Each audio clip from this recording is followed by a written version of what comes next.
sería lo mismo, estas ideas de participación de los tres sectores, víctimas, victimarios y sociedad. Y luego ya con mayor fuerza, porque se trata de una directiva, el Parlamento Parlamento Europeo, normativa Unión Europea, que ya se ha hecho mención antes, la directiva del año 2012, en la cual se recoge cuáles son los principios a los cuales se deben someter estos procesos de justicia restaurativa, de lo que yo destacaría, sobre todo, la voluntariedad. La voluntariedad es algo fundamental, no puede ser y hablo de la voluntariedad en sentido estricto. Y a mí siempre lo que me da un poquito de miedo cuando hablamos de justicia restaurativa en el ámbito penitenciario es su vinculación con los beneficios penitenciarios. Porque el mundo penitenciario, nos guste o no, la población sobre la cual se trabaja es muy utilitarista. Los que llevamos muchos años sabemos que muchas veces se realizan ciertos programas simplemente para poder acceder a permisos, no porque exista una voluntad real. Pues bien, estas ideas, estos principios que se recogen en la normativa comunitaria van a tener luego plasmación en el Estatuto de la Víctima, que prácticamente reproduce los mismos. Hoy en día, el problema que tiene el Estatuto de la Víctima es que no tiene desarrollo reglamentario a día de hoy.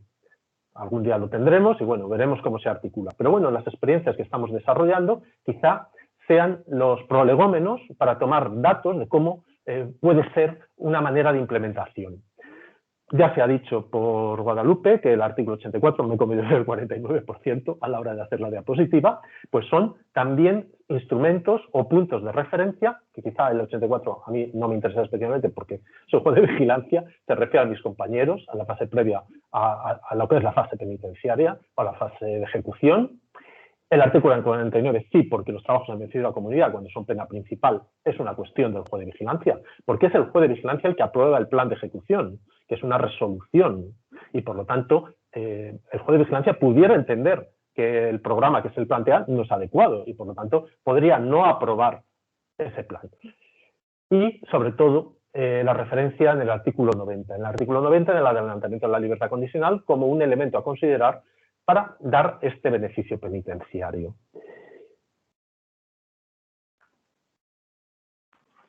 Bueno, el Estatuto de la Víctima es significativo que se excluye la violencia de género, no la violencia familiar, con lo cual nos puede ser útil, como veremos en la experiencia que hemos llevado a cabo. Bueno, y hablando ya de lo que es el programa piloto del CIR de Valladolid, este programa piloto tiene como operadores, por un lado, la Administración Penitenciaria.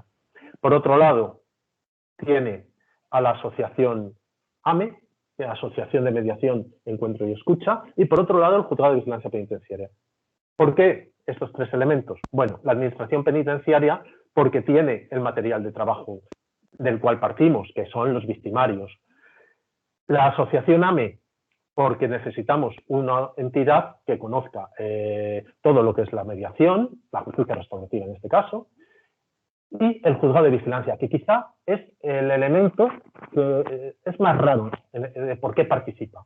En realidad es por un tema de protección de datos. La información sobre las víctimas no es accesible a la administración penitenciaria, tampoco es accesible de una manera fácil a las asociaciones que llevan a cabo la justicia restaurativa, pero para el juzgado de vigilancia penitenciaria no tiene por qué tener especial dificultad. Muchas veces porque tiene, lógicamente, los datos de las víctimas, porque, sobre todo en el caso del juzgado de vigilancia penitenciaria de Valladolid, que en esto siempre hemos sido un poquito peculiares, digo peculiares porque somos de los pocos juzgados que desde siempre hemos aplicado todas estas normativas que desde hace bastantes años ya están en la ley de enjuiciamiento criminal, luego ya ha venido el Estatuto de la Víctima, de que cuando se adopta una decisión que pone, entre comillas, esto lo digo entre comillas, porque si efectivamente hubiera un riesgo real no se deberían de dar permisos ni cosas por el estilo, pero cualquier decisión que supone la excarcelación temporal de los penados,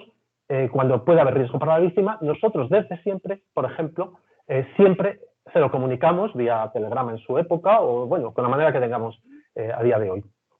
Si tenemos algún correo electrónico, lo que sea. De esta manera, la víctima siempre la hemos tenido presente, pero desde una visión de protección. Ya digo que no todos los juzgados lo hacen habitualmente, pero en el mío en concreto siempre el letrado en eso ha sido siempre muy escrupuloso, con lo cual es muy normal que nosotros ya tengamos toda la información de las víctimas. ¿Qué objetivo tiene? Pues el objetivo de este programa para nosotros, sobre todo la perspectiva del juzgado, es doble. La reparación a la víctima, que es el fundamental, darle una oportunidad de exponer sus necesidades. No tiene que ser el perdón, como os he dicho, sino simplemente el saber a lo mejor. Por ejemplo, en una de las experiencias que luego citaré, era el saber simplemente. Es cierto que ya había existido el perdón, porque es un tema familiar, pero había cosas que no se sabían. Y luego, desde luego, la postura del victimario, si es sincera, si reconoce el hecho y quiere reparar, evidentemente es un elemento muy relevante para su reinserción. En el CIS en concreto, nosotros estamos desarrollando la experiencia en el CIS, que tiene una ventaja frente a trabajar en lo que es en la prisión, en el régimen ordinario, porque aquí las posibilidades de encontrar perfiles utilitaristas es bastante extraño. ¿Por qué? Porque estamos trabajando con sujetos que ya están en un grado de cumplimiento muy elevado, liberados condicionales, terceros grados y luego también penados en TBC.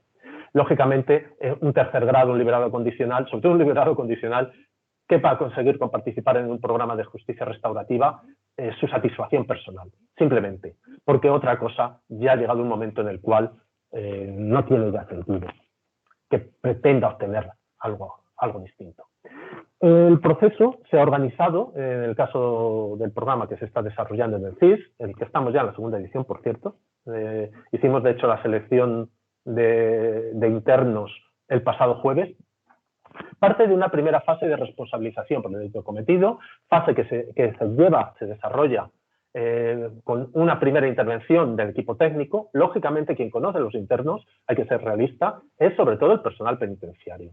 Los equipos técnicos hacen una selección, conocen a los internos con los cuales se puede trabajar, en los cuales hay una predisposición para reparar, para concienciarse de su delito y la empatía con la víctima. Una vez hecho esta selección, la entidad trabaja con ellos y, llegado un momento, pasamos ya a una fase de selección de cuáles tienen posibilidades de pasar al objetivo. Vamos a ser realistas. Lo que nos gustaría llegar siempre es al encuentro restaurativo, no es posible, evidentemente, pero bueno, ver dónde y con qué internos sí tenemos esa posibilidad. A partir de ahí se hace una reunión, en concreto, por ejemplo, fue el jueves el otro en el CIS, a la cual yo asisto. En realidad, mi papel es simplemente, reconozco que es por conocer cómo va el proceso, dado que como el juzgado luego va a tener una participación remitiendo unas cartas, va a tener que recibir, porque en las cartas que nosotros mandamos, bueno, luego mencionaré, nos ofrecemos para hablar con las víctimas antes de participar en ese primer encuentro con la asociación, pues saber con qué estamos trabajando. Por eso me gusta ir y saber un poquito de qué va esta historia, aunque luego siempre la información, evidentemente hay muy buena relación tanto con el CIS como con la entidad que lleva a cabo la mediación, con lo cual te la proporcionan. Pero siempre es mejor tener un contacto directo. Y también, porque a veces conoces a algún interno de los que estamos hablando y también puedes tener tus opiniones personales. La fase de reparación, una vez ya tenemos elegidos los internos con los cuales va a ser posible trabajar, bueno, ya se ha trabajado, con los cuales va a ser posible intentar que tengan un encuentro con la víctima, ahí entra ya el juzgado con una primera remesa de cartas. Estas cartas no responden al formato típico oficial de este más o menos aséptico y muchas veces ininteligible, sino que es más amable. Estas cartas se elaboraron en colaboración con el Consejo General del Poder Judicial, que las proporcionó junto con la asociación. Bueno, hemos participado todos los que estamos en el proceso para intentar que sea una visión amable de la justicia. Y además, el contenido de ellas, que se adjunta con el folleto que hemos visto anteriormente, se da la oportunidad a la víctima de que antes de que nos conteste sobre su interés en participar en este programa, que contacte con el juzgado, ya sea con el letrado, con Juan Carlos, que es un gran profesional, o bien conmigo, y a través de nosotros, pues bueno, darle una visión de la que podemos dar, que no somos especialistas en la cuestión, somos juristas, que nos dedicamos a otra rama, pero bueno, e intentar pues darle una visión más cálida y más personal y directa. En concreto, tenemos una primera fase que mandamos unas cartas, recibimos unas contestaciones, como luego vemos, y las víctimas que no han manifestado, que no nos han dicho ni que no tienen interés o que sí lo tienen, volvemos a remitir unas segundas cartas. Estas tienen otro formato, son más orientadas para un contacto con la asociación, no tanto con la institución judicial, que bueno, el ciudadano frente a la institución judicial pues siempre tiene un cierto reparo o un cierto miedo. A partir de este momento se remiten, ya digo, cuando no hemos obtenido nada, una segunda remesa de cartas con otro formato y, bueno, el contacto en este caso se realiza a través de AME, de la Asociación de Mediación. Si las víctimas han puesto en contacto, han manifestado su interés en el programa, hacemos una reunión en el lugar que podemos, porque tenemos una dependencia en la Audiencia Provincial de Valladolid, que quizás es un edificio de estos de los años 50, y bueno, es como es, muy frío, pero bueno, la estética nos falta. De hecho, necesitaríamos algún lugar adecuado para llevarlo a cabo, pero bueno, es lo que tenemos. Hacemos el encuentro, a la cual vienen los representantes de las personas que van a llevar a cabo la labor de la justicia restaurativa, de los profesionales de AME, y también participo yo, en la cual mi participación se limita a hacer las presentaciones, hacer una breve exposición de qué va esto, de que todavía nosotros no hemos facilitado datos de ellos, de las víctimas, a las demás partes que van a intervenir en el proceso, explicándoles y haciendo especial incidencia en que esto es plenamente voluntario, que no existe ninguna obligación y que no está pensado para el victimario, sino que está pensado para sus necesidades, las de la víctima, y luego ya participan las dos profesionales en concreto que llevan a cabo este programa en Valladolid, y a partir de ahí, si la víctima consiente, se hace la cesión para poderse poner en contacto, el consentimiento informado en realidad, y a partir de ahí ya va a ser la asociación la que trabaja con la víctima. Va a realizar una serie de sesiones. Deberíamos ir ya ajustando un poco el tiempo, un par de minutos o tres, ¿vale? No te preocupes, en 2 o 3 minutos. Sí, bien, ya tenemos cedido los datos y a continuación se trabaja con las víctimas para ver si se puede llegar al encuentro restaurativo. Bien, 3 fases, por tanto. ¿Cuáles han sido los resultados? Bien, sujetos. Trabajamos con 5 victimarios y 11 víctimas. Tipologías delictivas: robo violento, detención ilegal, robo con fuerza, violencia en el ámbito familiar y atentado. Respuestas de las víctimas: 4 mostraron su disponibilidad y acudieron a la sesión informativa. Una de las víctimas comunicó al juzgado que no tenía interés porque, entre otras cosas, había pasado mucho tiempo y él ya no quería saber del asunto. Otra víctima comunicó que tenía problemas de desplazamiento porque ya no vivía en Valladolid, que le interesaba el programa pero que no era posible. A las segundas misivas que se remitieron, una de las víctimas se mostró muy satisfecha con que hiciera este tipo de programas, pero no podía participar tampoco. Y luego hay 4 víctimas de las cuales no supimos nada. En cuanto a las víctimas de las 4 que teníamos posibilidades de llegar a un encuentro restaurativo, unas 2 eran hermanas en el ámbito, un delito en el ámbito familiar cometido por el hermano. Estas personas en concreto tenían una necesidad. Ya habían perdonado al hermano, se llevaban incluso bien, pero es cierto que había temas que se había llegado a un cierre, en cierta manera, un falso cierre. Y entonces querían saber ciertas cosas. Y gracias a estos encuentros, pues han podido llegar a ello. En realidad solo se pudo realizar el encuentro con una de ellas porque con la otra existían problemas laborales y era imposible trabajar con ella y encontrar un momento. Y el otro caso, que era una víctima, 2 víctimas de delito de atentado, eran 2 policías, que decían algo muy sencillo: a mí no me pagan para que me peguen, perdón. Y tenían, bueno, pues se les había quedado eso.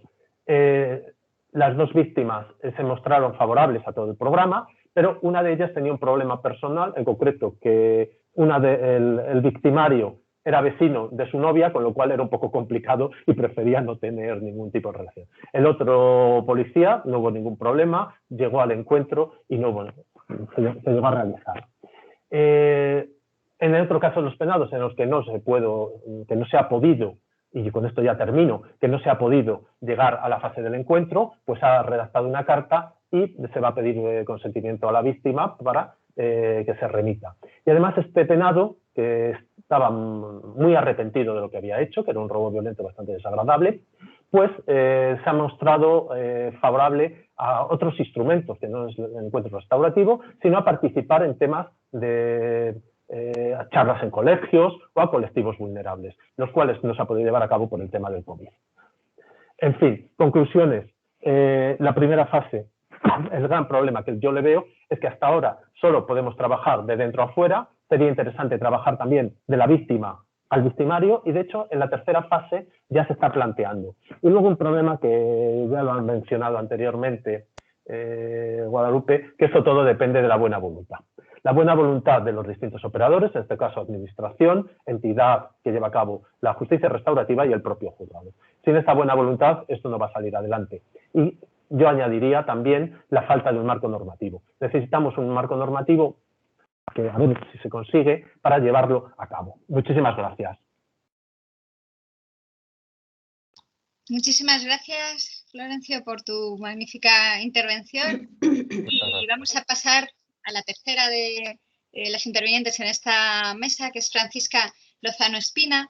Es licenciada en Psicología por la Universidad Autónoma de Madrid, tiene máster en Psicología Clínica y de la Salud por la Complutense y experta en Mediación por la Universidad Nacional de Educación a Distancia. Es además profesora en el grado de Criminología de la Universidad Francisco de Vitoria desde 2019. Ella es psicóloga y mediadora penal y penitenciaria. Estuvo también como facilitadora en los encuentros restaurativos entre víctimas y exmiembros de ETA. Participé en numerosas publicaciones, algunas de las cuales ya hemos mencionado, ¿no? Referencias en el ámbito penitenciario, y actualmente continúa trabajando como mediadora, facilitadora e investigadora en diferentes experiencias restaurativas ligadas con el contexto penitenciario. En concreto, y junto con Esther Pascual, es corresponsable del proyecto Restauravidas, un programa impulsado por la Fundación Abogacía con el fin de reintegrar a personas españolas presas en el extranjero. Programa que también realiza un trabajo restaurativo de responsabilización por el delito cometido. Y hoy viene a explicarnos desde su experiencia pues, cómo trabaja en prisión en esta materia. Muchísimas gracias, Francisca. Es un lujo poderte tener aquí también. Muchísimas gracias, Cristina. Es un lujo para mí el poder formar parte de esta mesa con estos superprofesionales del contexto penitenciario y sus perímetros, y igualmente de compartir con todos los ponentes de hoy, de ayer, pues esta fiesta por la justicia restaurativa en la que podemos compartir, bueno, pues conocimientos, perspectivas, también prevenirnos de los posibles riesgos que puede tener este paradigma que todos tengo la impresión de que amamos y que queremos preservar y darle pues una trayectoria estable y sólida, ¿no? Así que bueno, pues yo en este momento me dispongo primero a subir la presentación, a ver si es posible. ¿Lo estamos viendo? Ahora sí. ¿Sí? Sí, perfecto. Vale, estupendo. Pues, bueno, pues yo quiero hablarles de este proyecto que es, bueno, pues que lo hemos considerado una experiencia restaurativa, dado que la justicia restaurativa es uno de sus ejes, de los 4 principales que tiene. La consideramos innovadora al tratarse de una experiencia excepcional que no se había desarrollado hasta el momento, que nace pues desde una carencia de referentes en este trabajo, pero también de mucha ilusión y de experiencia por parte de las profesionales en el contexto penitenciario, y también integradora precisamente por esto que comentaba de, bueno, pues, que cuenta con 4 patas de la mesa, 4 ejes fundamentales que son sobre los que se sustenta el programa. Y en cuanto al nombre, Proyecto Restauravidas, posiblemente estén ustedes pensando que, bueno, que vaya nombre rimbombante, ¿no? Pretencioso. Y realmente pues es una sensación que hemos tenido desde el principio y bueno, pues que hemos tenido también el propósito incluso de buscarle un sustituto, pero bueno, pues no se ha logrado esto. Al final nos hemos familiarizado con este concepto de Restauravidas y así ha permanecido, a pesar de que obviamente no hay ningún propósito de restaurar la vida de nadie, sino sencillamente una denominación cariñosa para llamar este proyecto que estamos desarrollando con tanto entusiasmo. Bueno, este proyecto nace de una iniciativa, o más bien de un programa un trabajo más amplio desarrollado desde hace bastantes años por la Fundación Abogacía Española, que ya saben ustedes que una de sus misiones es velar por las personas españolas que están penadas, condenadas en el extranjero, cumpliendo ahí sus condenas. No solo para facilitarles una orientación jurídica de calidad y un apoyo en la medida de lo posible, sino también con un propósito de facilitar su retorno a su país de origen, en este caso España, donde bueno, pues las condiciones penitenciarias son absolutamente diferentes de lo que han vivido allí. Bueno, pues este proyecto que nace de esta manera, a través del contacto con mi compañera Esther Pascual, al moverse dentro del contexto de lo jurídico, y comienza a gestarse y a detectarse la necesidad de que, bueno, pues es preciso incluir un componente psicológico en estas personas, y es ahí, bueno, pues donde mi figura tiene cabida. El caso es que este programa, que se inicia en el centro penitenciario de Soto del Real, pero únicamente porque, bueno, únicamente, uno de los motivos es que es allí donde acceden las distintas personas penadas que proceden del extranjero, como un primer espacio en el que, bueno, pues asentarse en el país para después poder regresar a centros penitenciarios en sus zonas de arraigo, que es, bueno, pues también uno de los propósitos, ¿no?, cuando se retorna a las personas desde países extranjeros. Bueno, comenzamos a generar una metodología, como otras veces pues, nos hemos visto pues en la privilegiada posición de generar algo que no existe aún, sino, bueno, pues pensar cuáles son las necesidades, cuál es la mejor aportación que podemos hacer desde los conocimientos que disponemos, y a partir de ahí comenzamos a generar una metodología que es la que estructura todo el proyecto como tal.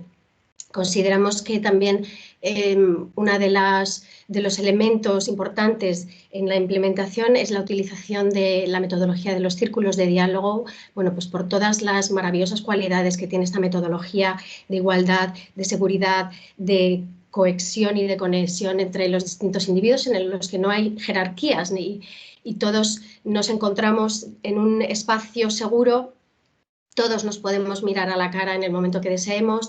Y bueno, pues facilita también el respeto por los turnos de palabra, por las opiniones de todas las personas participantes, y nos parecían todos estos valores muy importantes para generar pues cohesión y confianza con una temática que nos parecía especialmente delicada, dado que íbamos a hablar de experiencias especialmente traumáticas, que son las que estas personas relatan, y que desde un principio, bueno, pues pensábamos que quizá no íbamos a poder sostener todo el trabajo de las distintas sesiones, de todo el proyecto en un formato grupal, dada, bueno, pues lo sensible de ciertas informaciones y, bueno, pues de cómo han afectado a las personas. Y la sorpresa ha sido increíble cuando hemos ido detectando que no solo era posible, sino que era beneficioso, que tenía un efecto catártico para todos. El escucharse en experiencias tan similares muchas veces con los condicionantes pues, de cada uno de los espacios donde todas y cada una de las personas han tenido que vivir esta experiencia de encierro en el extranjero. Bueno, el caso es que hemos detectado que para ellos era curativo y muy terapéutico, por lo que, bueno, pues consideramos que podíamos mantener esta dinámica. Pues para poder desarrollar un proyecto hace falta primero, como habéis señalado, Florencio y Guadalupe igualmente, el apoyo, la confianza, no solo de la institución global e instituciones penitenciarias, que desde un principio mostró su entusiasmo por esta alternativa, sino también del propio espacio físico e institucional donde se va a desarrollar, que es el propio centro penitenciario. Bueno, en ambos casos la respuesta ha sido pues entusiasta y de apoyo y confianza y de ayuda en todo lo necesario. Entonces, bueno, pues aquí tenemos uno de los elementos necesarios para poder desarrollar este proyecto, y otro de los elementos necesarios son eso, las personas que van a participar y que, bueno, pues cumplen una serie de características, la mayoría de ellos similares, quiero decir, y es que han venido de países donde han vivido experiencias de privación de libertad cualitativamente diferentes a las que después han vivido cuando han regresado a España, porque muchas de estas personas se trataba de delincuentes primarios que, bueno, pues ajenos al contexto penitenciario, lo cual entendemos que redobla también el impacto de la experiencia que se inicia allí, ¿verdad? Bueno, los países de procedencia de estas personas son principalmente en Europa, y esto es excepcional, Malta y Francia, que suponen únicamente un 10% del total de procedencia europea, dado que la inmensa mayoría de personas que van a participar provienen de distintos países de Centroamérica y Sudamérica, como son Panamá, Perú, Venezuela, Brasil, República Dominicana y Bolivia.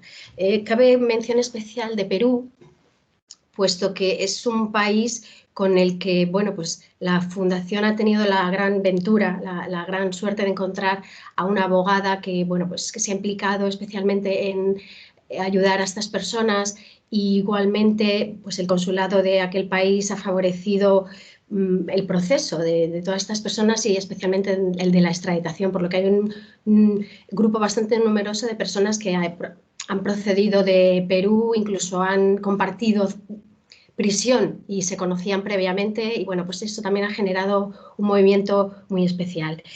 Estas son las personas necesarias, obligadas, para que podamos desarrollar el programa, pero también tenemos otras personas necesarias, que son quienes formamos parte del equipo Restaura Vidas que hemos llamado aquí, y queremos hacer especial mención a la coordinación por parte de la Fundación de la Abogacía Española, que, bueno, que en la figura de Elisa Marraco, que la he visto que está por ahí presente escuchando, que, bueno, pues que nos ha mostrado siempre su apoyo, su ayuda y, bueno, pues una gran efectividad para resolver cualquier incidencia que pudiese surgir. Antes de Elisa Marraco contábamos también con la inestimable ayuda de Macarena Eseverri, que hizo también este papel, y especialmente en el momento en el que el programa se estaba desarrollando dentro del centro penitenciario, que, como se podrán imaginar, debido a las consecuencias de la pandemia, pues bueno, pues quedó paralizada esa actividad, y Restaura Vidas pues ha tomado otra forma que después les comentaré. Igualmente, mi querida compañera abogada y mediadora Esther Pascual, a quienes ya la han conocido, bueno, pues la figura de la subdirección de tratamiento del Centro Penitenciario de Soto del Real, por supuesto de la dirección, que también siempre ha estado apoyando y ayudando en lo que fuese necesario, y la directa coordinación con la subdirección de tratamiento de este centro penitenciario. Y bueno, pues yo misma como psicóloga y mediadora, y bueno, pues complementando ese trabajo que pues mi compañera Esther, más jurídico, más administrativo, ha realizado, pues aportar la visión y sobre todo el trabajo psicológico, y juntas igualmente el eje restaurativo, que cobra un gran peso en este trabajo. Como les decía, pues tenemos 4 ejes fundamentales. En el eje jurídico, pues se trata de atender a las necesidades que presentan las personas, como les decía, desconocedoras o desorientadas en este contexto penitenciario español, y bueno, pues siempre teniendo un exquisito cuidado en no interferir con el trabajo de los SOJ jurídicos, de los servicios de orientación jurídica, que tanto en Soto como en todos los centros penitenciarios hacen su fantástica labor. Pero bueno, aún así existían unas ciertas necesidades específicas de estas personas por sus características especiales, y es ahí donde hemos intentado generar ese apoyo, ayudarles a centrar los distintos pasos que tenían que dar, etc. El componente psicológico, obviamente, pues para mí tiene un peso muy importante, y especialmente lo tiene bueno, pues al escuchar los relatos de estas personas, de sus experiencias de miseria, indignidad, carencias, todo tipo de necesidades que ustedes se puedan imaginar. Algunas las hemos escuchado a veces en la televisión, otras no las podríamos imaginar jamás. Y bueno, pues que han generado un trauma importante en estas personas, que muchas veces se expresa a modo de pesadillas, bueno, pues de cierta ideación paranoide, de persecución, de sentirse observado, etc. y, por supuesto, bueno, pues un pozo de tristeza y de desesperanza que, bueno, pues poco a poco va dejando paso también a la percepción por parte nuestra, externa, de las profesionales que les hemos acompañado, como personas y como profesionales, de detectar un enorme potencial resiliente que estas personas han ido demostrando, y es ahí donde estamos intentando desarrollar un estudio para, bueno, pues para presentar en el artículo que Cristina y la universidad, la UNED, nos ha ofrecido como, bueno, pues fruto de esta presentación, dado que este componente de resiliencia es sorprendente cuando además estamos hablando de un nivel de trauma tan importante. Además, estas personas, bueno, pues llegan a España, deben reencontrarse con familiares que quizá pues, les hayan retirado el apoyo, incluso el contacto durante esos meses, fruto del enfado, de la sorpresa a veces, y les ayudamos a prepararse también a eso, a que ese reencuentro con las familias pues supone también el aceptar, pues eso, que les han hecho sufrir y que posiblemente no lo esperaban, y eso hay que repararlo y hay que restablecer esos vínculos. Y aquí es donde entra en parte una de las perspectivas restaurativas, que es precisamente el reparar a las familias que en el Estatuto de la Víctima ya están contempladas como víctimas también del delito. Ellas lo son, así ellos mismos lo viven también.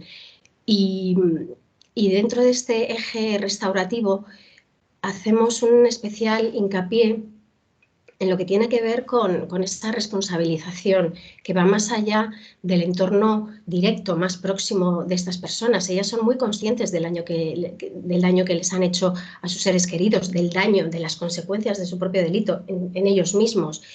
Pero pocas veces sí ha existido esta reflexión, es la sorprendente, aún así es escasa, y trabajamos alentando, profundizando en esta reflexión. El daño va mucho más allá. Han formado parte de una maquinaria mafiosa, de una maquinaria delictiva que tiene consecuencias a nivel macro, a nivel de comunidad.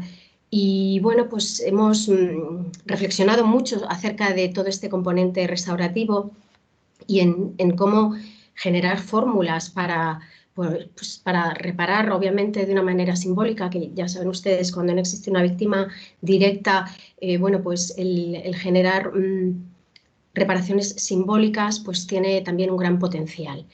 Y por último tenemos el componente reinsertador. Estas personas han vuelto a España, han vuelto a la cárcel en la mayoría de los casos, pero en algún momento saldrán y tienen que reincorporarse a una sociedad que quizá después de los 6 años y 8 meses, por ejemplo, famosos que traen las personas condenadas desde Perú, muchos años que hayan podido pasar en una prisión extranjera, más el tiempo que les queda aún en España, pues bueno, se van a reincorporar a una sociedad totalmente diferente de la que era cuando ellos se fueron. De hecho, en las últimas ediciones de Restauravidas, que las estamos realizando online, a través de personas que ya han regresado a España con el cumplimiento total de su condena, pues nos hemos encontrado que no tenían mail, no tenían, por supuesto, una cuenta de Skype, no tenían móvil, claro, ni sabían funcionar, no conocían el funcionamiento de estas herramientas. Entonces, bueno, pues han tenido que actualizarse y ponerse las pilas a toda velocidad en un mundo cambiante que a veces, incluso nosotros estando fuera, pues nos asusta, ¿verdad? Y nos sobrecoge. Bueno, el planteamiento, como les he dicho, de este programa, desde todos estos 4 ejes, tiene distintos objetivos que hemos intentado cuidar en todo momento a lo largo de las sesiones, dado que hemos estructurado el trabajo en función de estos objetivos.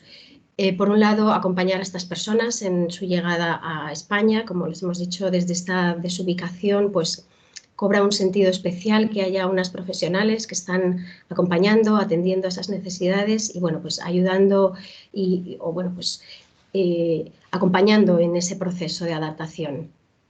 Facilitar el proceso de sanación de esta experiencia traumática, aumentar la percepción de control de su vida en prisión, también fuera. Esto, como se pueden imaginar, forma parte de ese eje psicológico que hace hincapié en el bienestar de las personas, como un proceso también en el que hay diferentes componentes que hay que ir trabajando poco a poco, también según el ritmo y las posibilidades de la persona para ir avanzando en los distintos aspectos. Generar una red de apoyo en prisión, esto ha sido muy bonito porque ciertamente había personas, como decíamos, que se conocían y que ya habían sido red de apoyo en las prisiones en el extranjero. Por ejemplo, nos ha pasado bastante con las personas que han venido de Venezuela, de Perú especialmente, pero el tener aquí un núcleo con el que contar, no solo dentro del espacio físico y temporal que supone el desarrollo del programa, sino en su día a día, en la cárcel. El programa se desarrolla con una frecuencia semanal y el resto del tiempo están allí. Y ya, bueno, pues contar con determinados apoyos nos parece muy importante en un contexto como es el penitenciario. Hablamos también de la responsabilización por el daño. Como se pueden imaginar, es el eje restaurativo, adaptación personal, reincorporación a la vida familiar, que tiene que ver, por supuesto, con este eje restaurativo que estamos hablando y también con el familiar, perdón, con el psicológico, así como la reparación y la restauración de estas relaciones y, bueno, pues facilitar esta salida en libertad que en algunos casos, incluso dentro de Soto, nos hemos encontrado con personas que han conseguido su progresión de grado dentro del programa, que aún así hemos seguido manteniendo contacto con ellas, estamos hablando de hace más de un año, incluso seguimos teniendo contacto con algunas de estas personas que siguen necesitando nuestro asesoramiento, nuestra ayuda, nuestro contacto en algún momento, y ese, bueno, pues es el último objetivo que les vengo a presentar, que es ese acompañamiento a la vida fuera.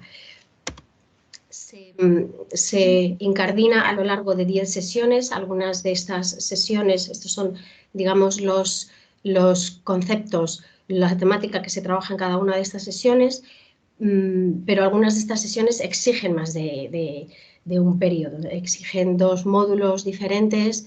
Bueno, pues principalmente porque uno de los propósitos más importantes era escuchar a las personas, es decir, permitir una adecuada ventilación emocional. Eso no se hace deprisa y corriendo, eso no se hace pasando rápidamente a que cuente la otra persona. A veces es necesario pues, parar un poco más y profundizar y escuchar el feedback de los compañeros, no solo de las profesionales, porque como hemos dicho, dentro de la metodología del círculo se genera esa sabiduría colectiva, natural, que hace que, bueno, pues que cualquier aportación sea absolutamente enriquecedora y que le dé sentido a eso mismo, a estar compartiendo ese espacio por todas estas personas. Francisca, sí. Estamos ya muy ajustados de tiempo, entonces... 2 minutos. 2 minutos. No, 2, únicamente. Para dejar turno a alguna pregunta, porque tendremos que pasar enseguida a la siguiente mesa. Perfecto, no tardo ya nada. Bueno, hablamos de este punto de partida que ya les he señalado, de ese desarrollo en el centro penitenciario de Soto del Real. En la actualidad, bueno, pues una de las cosas que hemos aprendido es que este programa nos ha obligado a salirnos de nuestras costuras y a ser flexibles en numerosas ocasiones, dado que nos hemos encontrado con una evolución muy cambiante y muy viva. De hecho, bueno, pues en este mismo momento estamos desarrollando lo que hemos venido a llamar Restauravidas en la Nube, con estas personas que he mencionado que han regresado de Perú principalmente o exclusivamente y que hemos podido desarrollarlo de manera online, con ciertas prevenciones también, dado las características de este formato, ¿verdad?, que todos sufrimos, pero que también nos ha demostrado y sorprendido que, bueno, pues que es posible profundizar en muchos aspectos, incluso a través bueno, pues de una pantalla o de varias. Y bueno, pues quería comentarles únicamente que yo creo que resulta bastante ilustrativo cómo estas personas han expresado su vivencia. En cuanto al encierro en el extranjero, lo han definido como infierno en la tierra. Es un concepto que hemos escuchado en numerosas ocasiones: culebrón, terrorífico, secuestro, indignidad. Y bueno, pues preguntados acerca de su participación en el programa, hemos escuchado palabras como risas, acompañamiento, confianza, ayuda y dignidad. Bueno, únicamente darles estos datos para que conozcan la magnitud del programa, que, como les he dicho, es pequeñito, pero no por eso deja de ser excepcional. Y bueno, pues nos encontramos con un total de 23 personas, 13 de ellas hemos podido trabajar a lo largo del año 2019, que es cuando el programa se puso en marcha, 6 en 2020, hasta que tuvimos que ser confinados, y 4 en los últimos meses a través de este formato online que estamos practicando en el último tiempo. Esperamos que dentro de poco podamos retomar la actividad presencial en el Centro Penitenciario de Soto del Real, tanto con las personas que permanezcan allí, porque es su centro de cumplimiento, como con las nuevas personas que vayan a componer el grupo que hayan llegado de otros países. Y esto es todo. Muchas gracias por su atención. Muchísimas gracias, Francisca, y perdona que... A ver si soy capaz... Vale, aquí. Es interesantísimo y ojalá tuviésemos quizá en una segunda edición que nos lanzaban ayer el reto de plantearlo el año que viene, podamos dedicarle una mayor extensión, ¿no?, a cada uno de estos proyectos que estáis trabajando. Creo que es el momento, tenemos pues 5 minutos para no empezar con demasiado retraso la última de las mesas, para ver si alguno de los intervinientes, bien vía directa, poniendo activo el micro, o bien en el chat, quiere realizar alguna pregunta a alguno de los ponentes. O entre vosotros también, si queréis plantearos, formular alguna cuestión.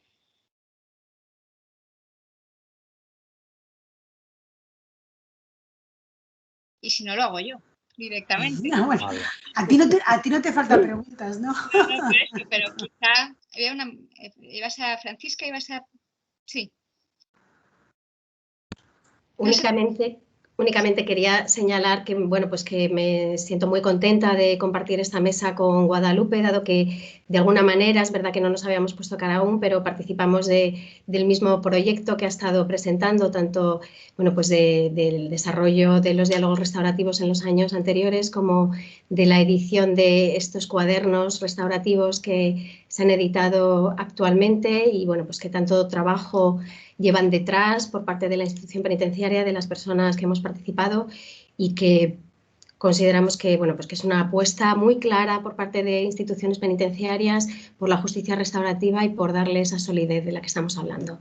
Y a Florencio, pues también un placer saber que el cuaderno 24 tiene el trabajo que se está desarrollando a través de esos materiales, tiene el respaldo tuyo y de las compañeras que están allí. Muchas gracias.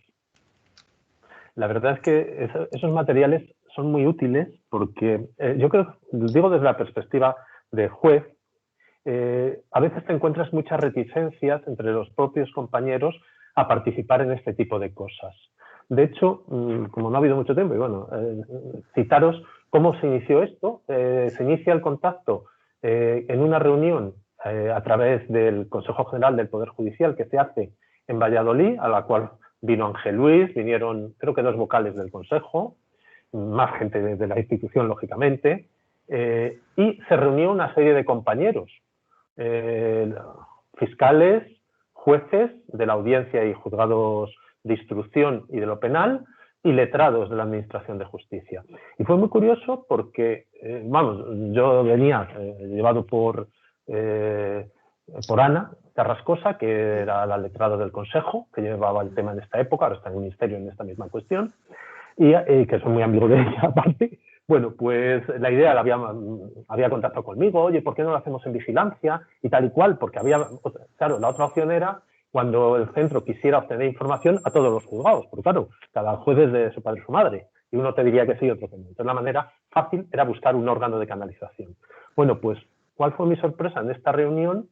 Que es la típica reunión que piensas, esto es lo típico de política judicial, llamémosla, que estos vienen a decirse todo va bien tal, y sin embargo hubo bastante enfrentamiento con, en concreto, 2 personas que mostraron total reticencia a participar en el programa. Y, en concreto, pretendía una de ellas vetar la intervención del juzgado de vigilancia en concreto, una cosa que tampoco tenía mucha lógica, pero bueno. Y porque decía que qué pintaba aquí al juzgado. Digo, pues mira, el artículo 90 del Código Penal, que no es mi culpa, que yo no lo he redactado, pero bueno.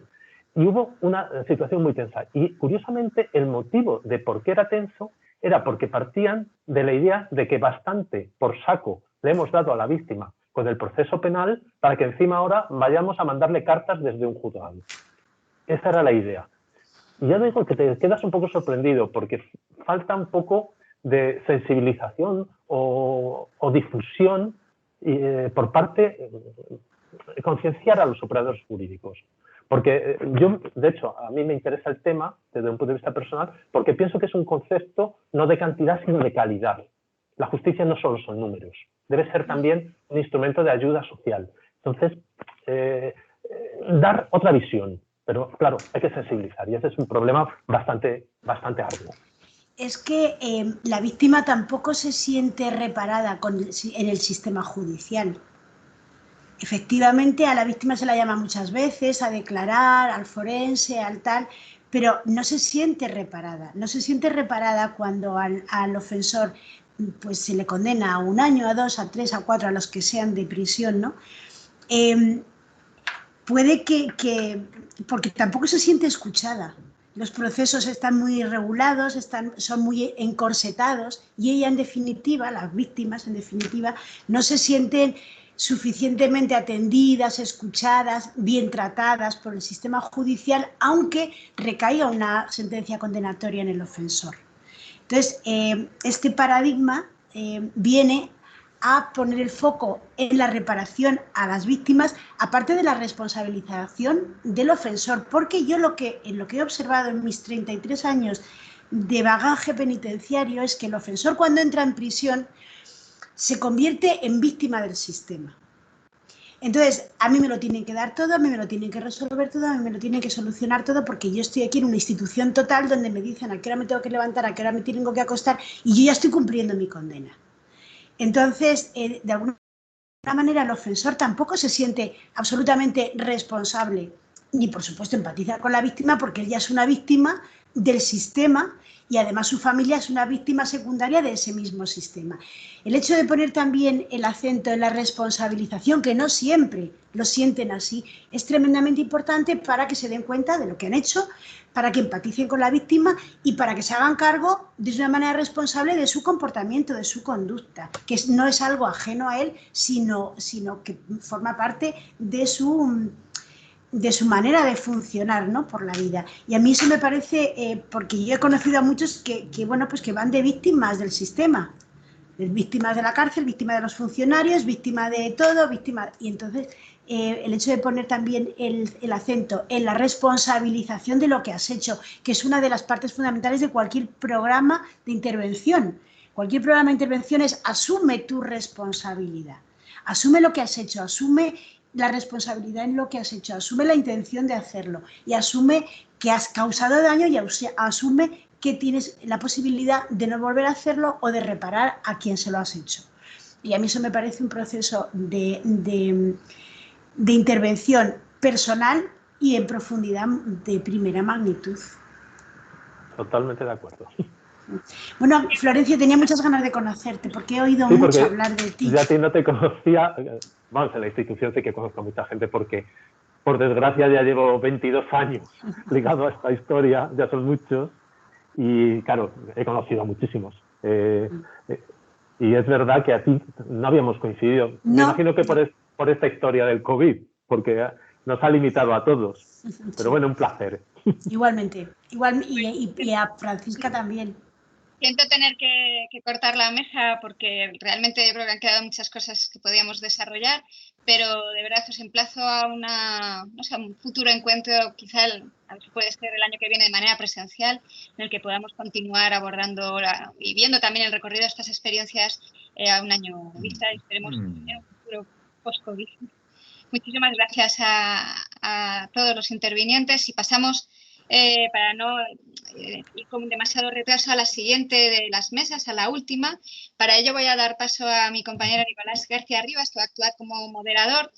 Como ya comentamos ayer, esto está resultado también de 3 proyectos de investigación. En su caso, él dirige, es investigador principal del proyecto sobre criminalización del radicalismo violento, tendencias y límites. Todo tuyo, Nicolás. Muchas gracias. Muchísimas gracias, Cristina. Bueno, me toca desempeñar la tarea de moderador de esta mesa, en la que participan 3 profesionales, 2 catedráticos. Los 2 son conocidos desde hace mucho tiempo por mí. Y también Sara Blanco, que va a intervenir en primer lugar. Bueno, Sara Blanco es psicóloga del Cuerpo Técnico Superior de Instituciones Penitenciarias. Actualmente desempeña el puesto de trabajo de jefa de servicio en la Subdirección General de Medio Abierto y penas y medidas alternativas. Su función principal es la coordinación, supervisión y asesoramiento a los servicios de gestión de penas y medidas alternativas en talleres y programas específicos de tratamiento. Y en su intervención va a tratar fundamentalmente sobre los programas pioneros de tratamiento puestos en marcha por la Secretaría General para los Delitos de Odio y de Intervención contra la Delincuencia Económica. Sara, cuando quieras tienes la palabra. Muchas gracias, Nicolás. Un placer estar aquí. Agradecer que, bueno, que me hayáis tenido en cuenta para poder participar en estas jornadas, que son una maravilla. Agradecer en concreto a Luis y a Cristina su disposición total para todo este recorrido. Y bueno, es un placer y una responsabilidad, ¿no?, el intentar transmitir en estos 15 minutos un poco cómo intervenimos con estos, dentro de estos dos programas de intervención específica y en concreto en las fases de justicia restaurativa. No sé si, Luis, por favor, puedes ponerme la presentación.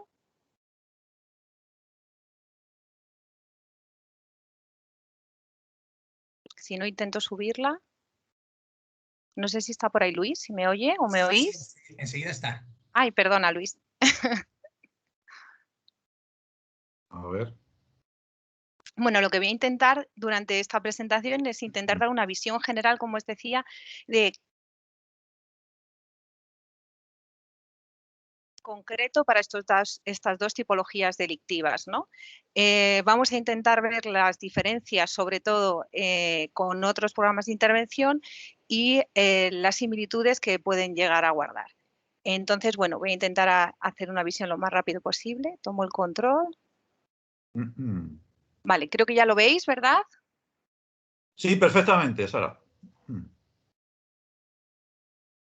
Bueno, como presentaba anteriormente Guadalupe, hay diferentes ámbitos. La justicia restaurativa como paradigma está presente en todo el ámbito penitenciario. Como tal, los ejes de actuación donde participan generalmente en ámbito penitenciario tenemos a través de estos encuentros restaurativos y los talleres de responsabilización y reparación del daño, como hemos visto, por parte de las personas penadas. También se da una participación, como no puede ser de otra manera, a la víctima en este proceso, ya sea una participación voluntaria a través de entidades del tercer sector o de colectivos específicos o a través de la Oficina de Atención a Víctimas.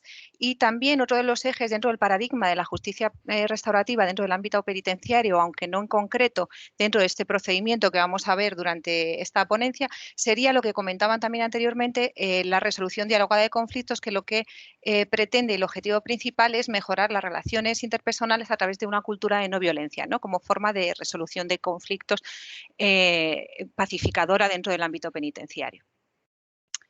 Las vías de participación o derivación para llevar a cabo las diferentes actuaciones en el ámbito de la justicia restaurativa en ámbito penitenciario sería ya sea a solicitud de la persona penada, ya sea a solicitud de las víctimas, como decíamos antes, a través de la Oficina de Atención a Víctimas o incluso como colectivos en entidades del tercer sector, también porque los profesionales y las profesionales penitenciarias vean oportuno incluirlo dentro de los objetivos prioritarios de tratamiento en el programa individualizado del tratamiento, que se aprueba en Junta de Tratamiento, y también, como vamos a ver hoy, más específico, dentro de los programas específicos de intervención o de tratamiento. En concreto, vamos a verlo en los que diversidad y PIDECO. ¿Cómo se lleva a cabo un programa de intervención, ¿no?, en el ámbito penitenciario? ¿Qué es lo que hacemos? Bueno, se llevan a cabo por diferentes profesionales, tanto de ámbito académico, del tercer sector o profesionales de instituciones penitenciarias que trabajan con el perfil que objeto diana de intervención para este programa que se va a llevar a cabo. Dentro de los contenidos se va a ver qué factores de riesgos y qué evidencia científica hay en la revisión de la literatura relacionados con esta actividad delictiva y con este perfil en concreto. Es a través de una serie de sesiones sesiones que están englobadas dentro de unas unidades y unos módulos terapéuticos de intervención específicos. ¿Qué es lo que se basan, ¿no? ¿Qué es lo que diferencia un programa de otro? En este caso, pues los modelos en los que nos centramos nos dicen, como veis ahí, los dos modelos esenciales, que hay que valorar primero el nivel de riesgo de reincidencia que tiene una persona para poder individualizar la intervención y que sea más intensiva en aquellos casos donde recoja un mayor riesgo de reincidencia, que hay que atender a las necesidades criminógenas específicas de los perfiles que se presentan y sobre todo que estén asociadas con el comportamiento delictivo y sobre todo aquellas que sean dinámicas y que sean susceptibles de modificación a través de la intervención. Y por último, habría que adaptarlo e individualizarlo para que sean eficaces a las necesidades y a las características específicas de la población a la que se presenta. También sabemos que, como establece el modelo de las buenas vidas, todas las personas nos movemos en base a unos bienes primarios o unos valores o prioridades vitales que son universales y compartimos, que van a ser como el eje inspirador de nuestra vida diaria. Y entonces donde se generan las dificultades suele ser a la hora de establecer las estrategias para conseguir estos bienes primarios, ¿no? Estas necesidades y estos valores que nos mueven. A la hora de elegir estas estrategias hay personas que las satisfacen a través de una conducta ilícita. Por lo tal, habrá como base y eje principal detectar cuáles son los bienes primarios de las personas, qué valores tienen, qué les motiva para su vida diaria para poder vincularlos al programa de tratamiento y que vean que van a ser capaces de poder desarrollar estrategias que les haga llevar a cabo una vida satisfactoria alejada del delito. En base a esto se construye una estructura de los programas de intervención, ¿no? Estos programas de intervención, como vemos, es básica esta motivación inicial en los programas. Como bien decían antes, no siempre la población que tenemos está suficientemente motivada intrínsecamente, o sea, por la necesidad que perciben de cambio para llevar a cabo una intervención. Entonces, es nuestra responsabilidad como profesionales el poder vincularles y hacerles llegar a esa motivación intrínseca a lo largo de la intervención, para que finalmente se cumplan los objetivos que recoge cada programa. Por tanto, en esta fase inicial de evaluación, primero se hace una evaluación del riesgo, como establecíamos, se pasan unos cuestionarios para valorar también características individuales y poder individualizar dentro de las posibilidades el programa de intervención y se trabaja la motivación al cambio a través de la detección de esos valores centrales en cada persona y se va a diseñar un plan de motivación individualizado.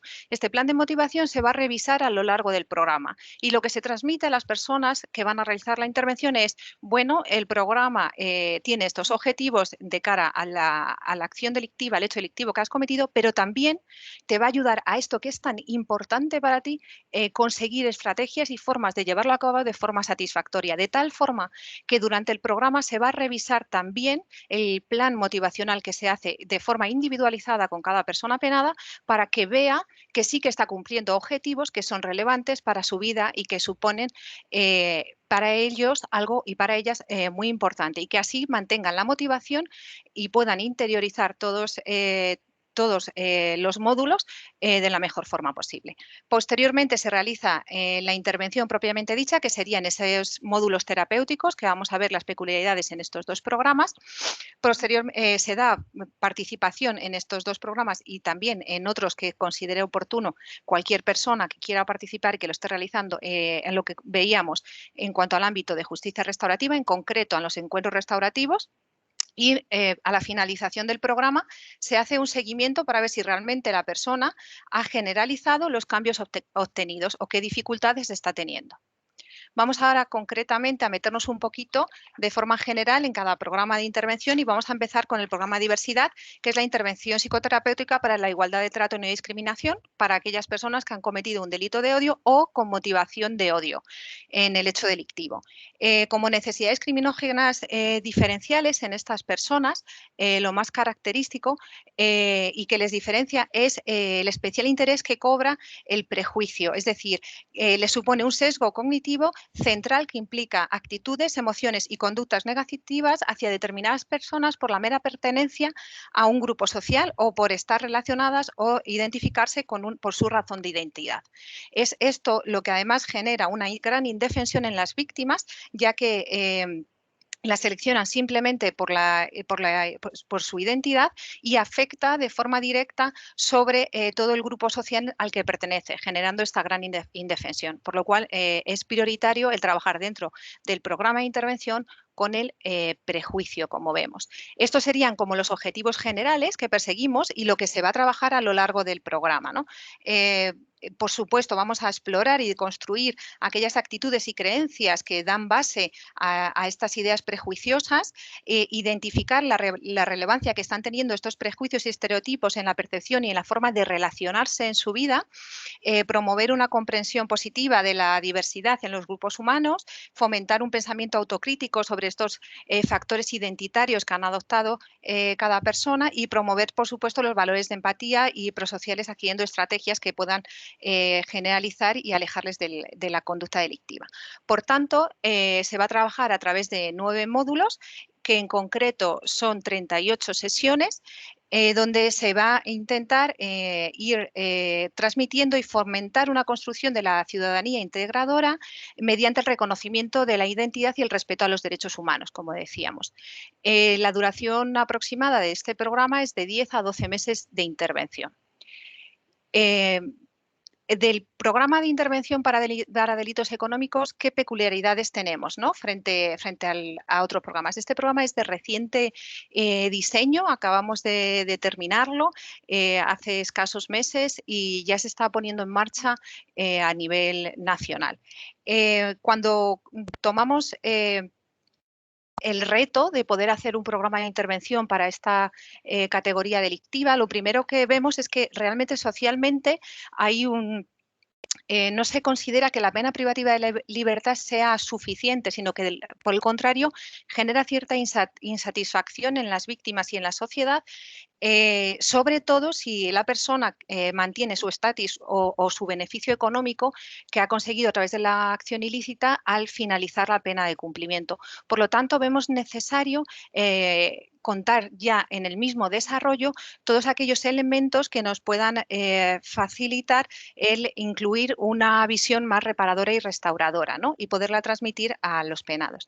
En cuanto a las necesidades criminógenas, un poco por encima, pues decir que en cuanto a variables de personalidad, sí que se encuentra alguna más ligada al triunfo que tienen asociado a la posesión de objetos materiales y privilegios en cuanto al estatus social, que dentro de variables de personalidad relacionadas con, pues como sabéis, con la triada oscura de la personalidad, se relacionan un poco más con la variable de narcisismo, donde se vería que sería esta variable la que haría que se produjera esa desconexión moral necesaria para producir esta acción delictiva. Como sabéis, no se centra tanto todas las teorías criminológicas sobre el hecho de las variables de personalidad, sino sobre la motivación, oportunidad, capacidad e incluso la racionalización que hacen sobre el hecho, la conducta que van a producir o que están manteniendo. Y esto es lo que sacaríamos un poco en claro trabajando desde una clarificación de valores y sobre todo con estas variables de personalidad que acababa de comentar, ¿no? ¿Qué objetivos pretende? Pues un poco como os comentaba, a través de las 5 unidades que se van a llevar al cabo, lo que se va a centrar sobre todo es la clarificación de valores, ver cuáles son estos valores fundamentales que tiene la persona y hacerle ver cómo a través de la acción ilícita que está cometiendo entran en contradicción con los ejes fundamentales de su vida y el daño que genera a nivel social e individual.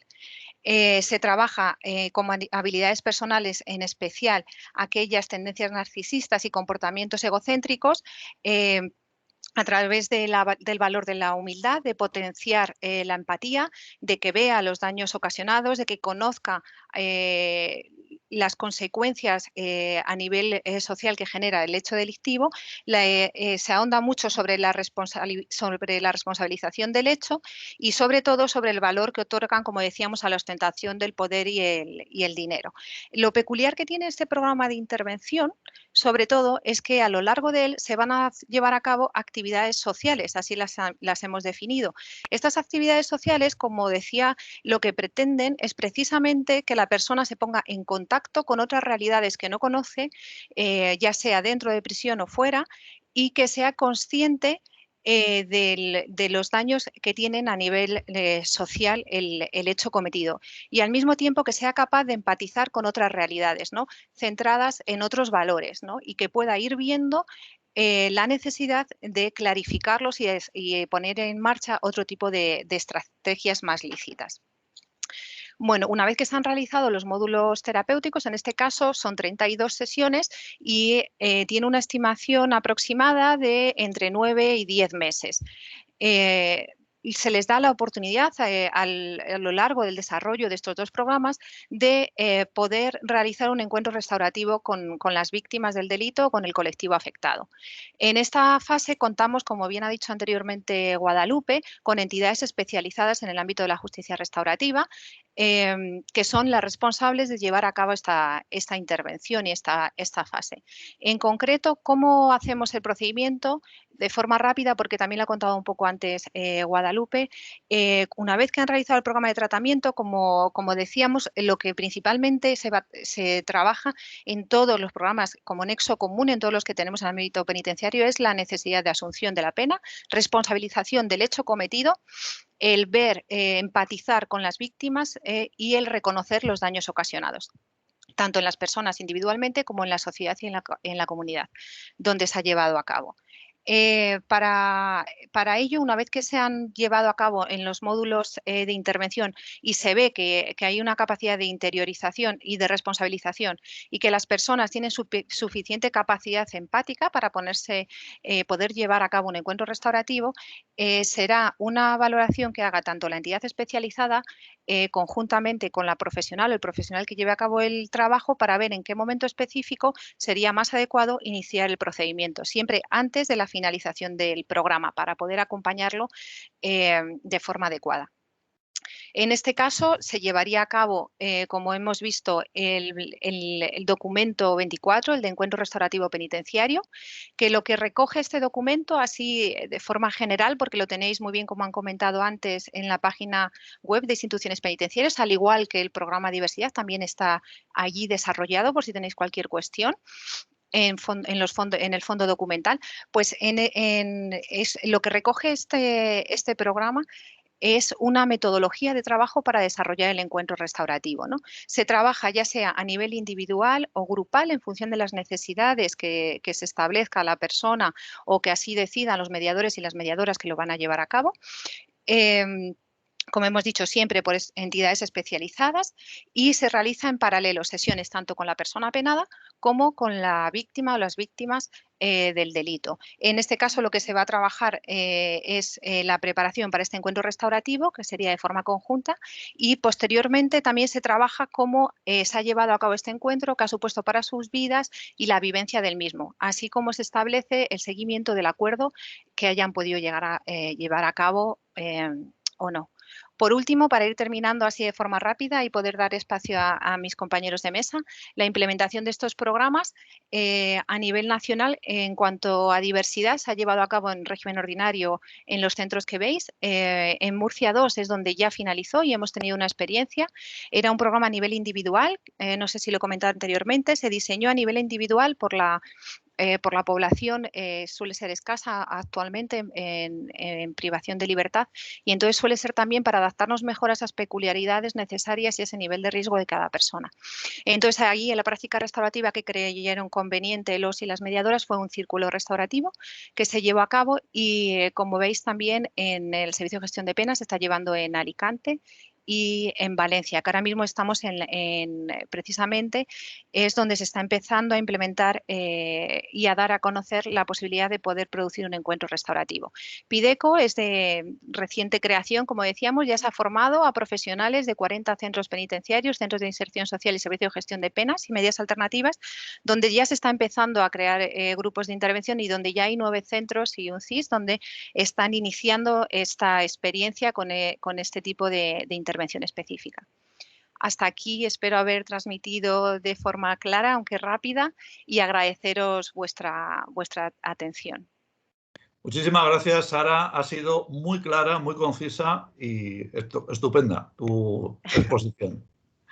Bueno, ahora voy a presentar a los dos queridos compañeros catedráticos. Los voy a presentar a los dos juntos y luego ya ellos circulan libremente, ¿no? A continuación. El primero es Rafael Rebollo, es catedrático de Derecho Penal de la Autónoma de Barcelona. No es que sea mi compañero, es mi amigo, es mi hermano. Nos conocemos hace mucho tiempo y a pesar de eso no me mueve el amor hacia él cuando digo que es uno de los máximos especialistas en Derecho Penal de España. Ha sido letrado del Tribunal Constitucional y secretario general de la Universidad Autónoma de Barcelona, nada menos, ¿eh? Un lugar de riesgo, por cierto. Y nos va a hablar en este momento sobre cuestiones relativas a justicia restaurativa en el ámbito del derecho penal económico. Adán Nieto es mi compañero de área de Derecho Penal en la Universidad de Castilla-La Mancha. Adán Nieto es seguramente uno de los máximos especialistas en Derecho Penal económico de toda España. Es conocido en toda Europa. Y además ahora es el investigador principal de un proyecto de investigación, un megaproyecto de investigación que trata de analizar digamos, el compromiso de las empresas en relación con la salvaguarda de los derechos humanos y en relación con la justicia restaurativa relativa a este ámbito del derecho penal es de lo que luego nos va a hablar. Por tanto, Rafa, cuando quieras puedes empezar y luego sigue Adán. Estás muteado. Sí, sí, ahora sí. Bien, muchas gracias, ¿no? Encantado de veros, aunque sea por este medio, de compartir la sesión con Adán, contigo, desde luego con Sara también, y agradecer además a Cristina su invitación y a Luis su disponibilidad absoluta con estos medios sobre los que yo no me manejo demasiado bien. Vamos a ver, quería hacer una intervención en clave estrictamente procesal.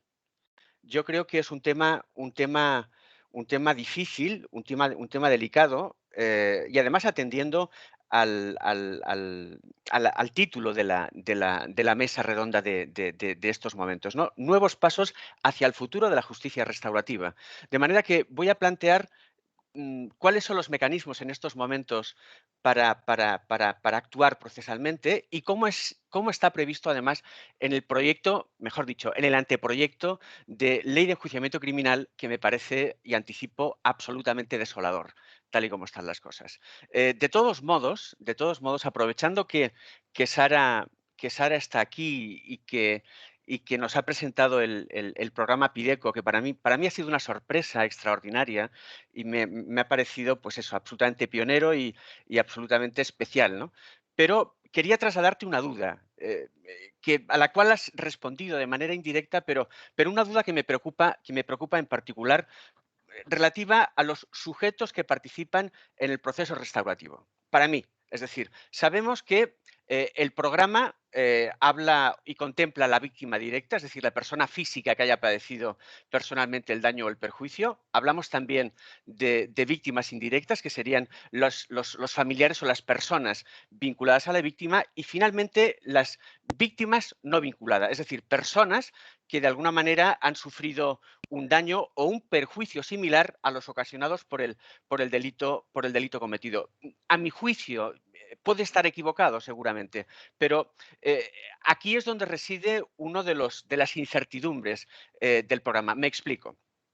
Entre los objetivos del programa es el de pedir perdón, el de encontrar fórmulas de reparación del daño, es el mostrar arrepentimiento, etcétera. Pero claro, lo primero que cabe preguntarse es cómo se identifica a esa víctima no vinculada. ¿Cómo se la selecciona? Es decir, estamos en un ámbito delincuencial absolutamente complejo, donde las víctimas son de carácter colectivo, donde las víctimas son de carácter difuso, y entonces yo me pregunto cómo individualizar a las víctimas, en este caso para trasladarles ese perdón o para mostrarles un arrepentimiento por el ilícito cometido. O si se quiere, ¿qué víctimas deberían intervenir en el proceso de justicia restaurativa? ¿Quiénes serían sus portavoces? ¿De qué legitimación dispondrían para comprometerse a determinadas fórmulas de restauración? ¿Puede asumir esa condición las asociaciones o las personas jurídicas que ostentan la acusación particular colectiva o la acusación popular?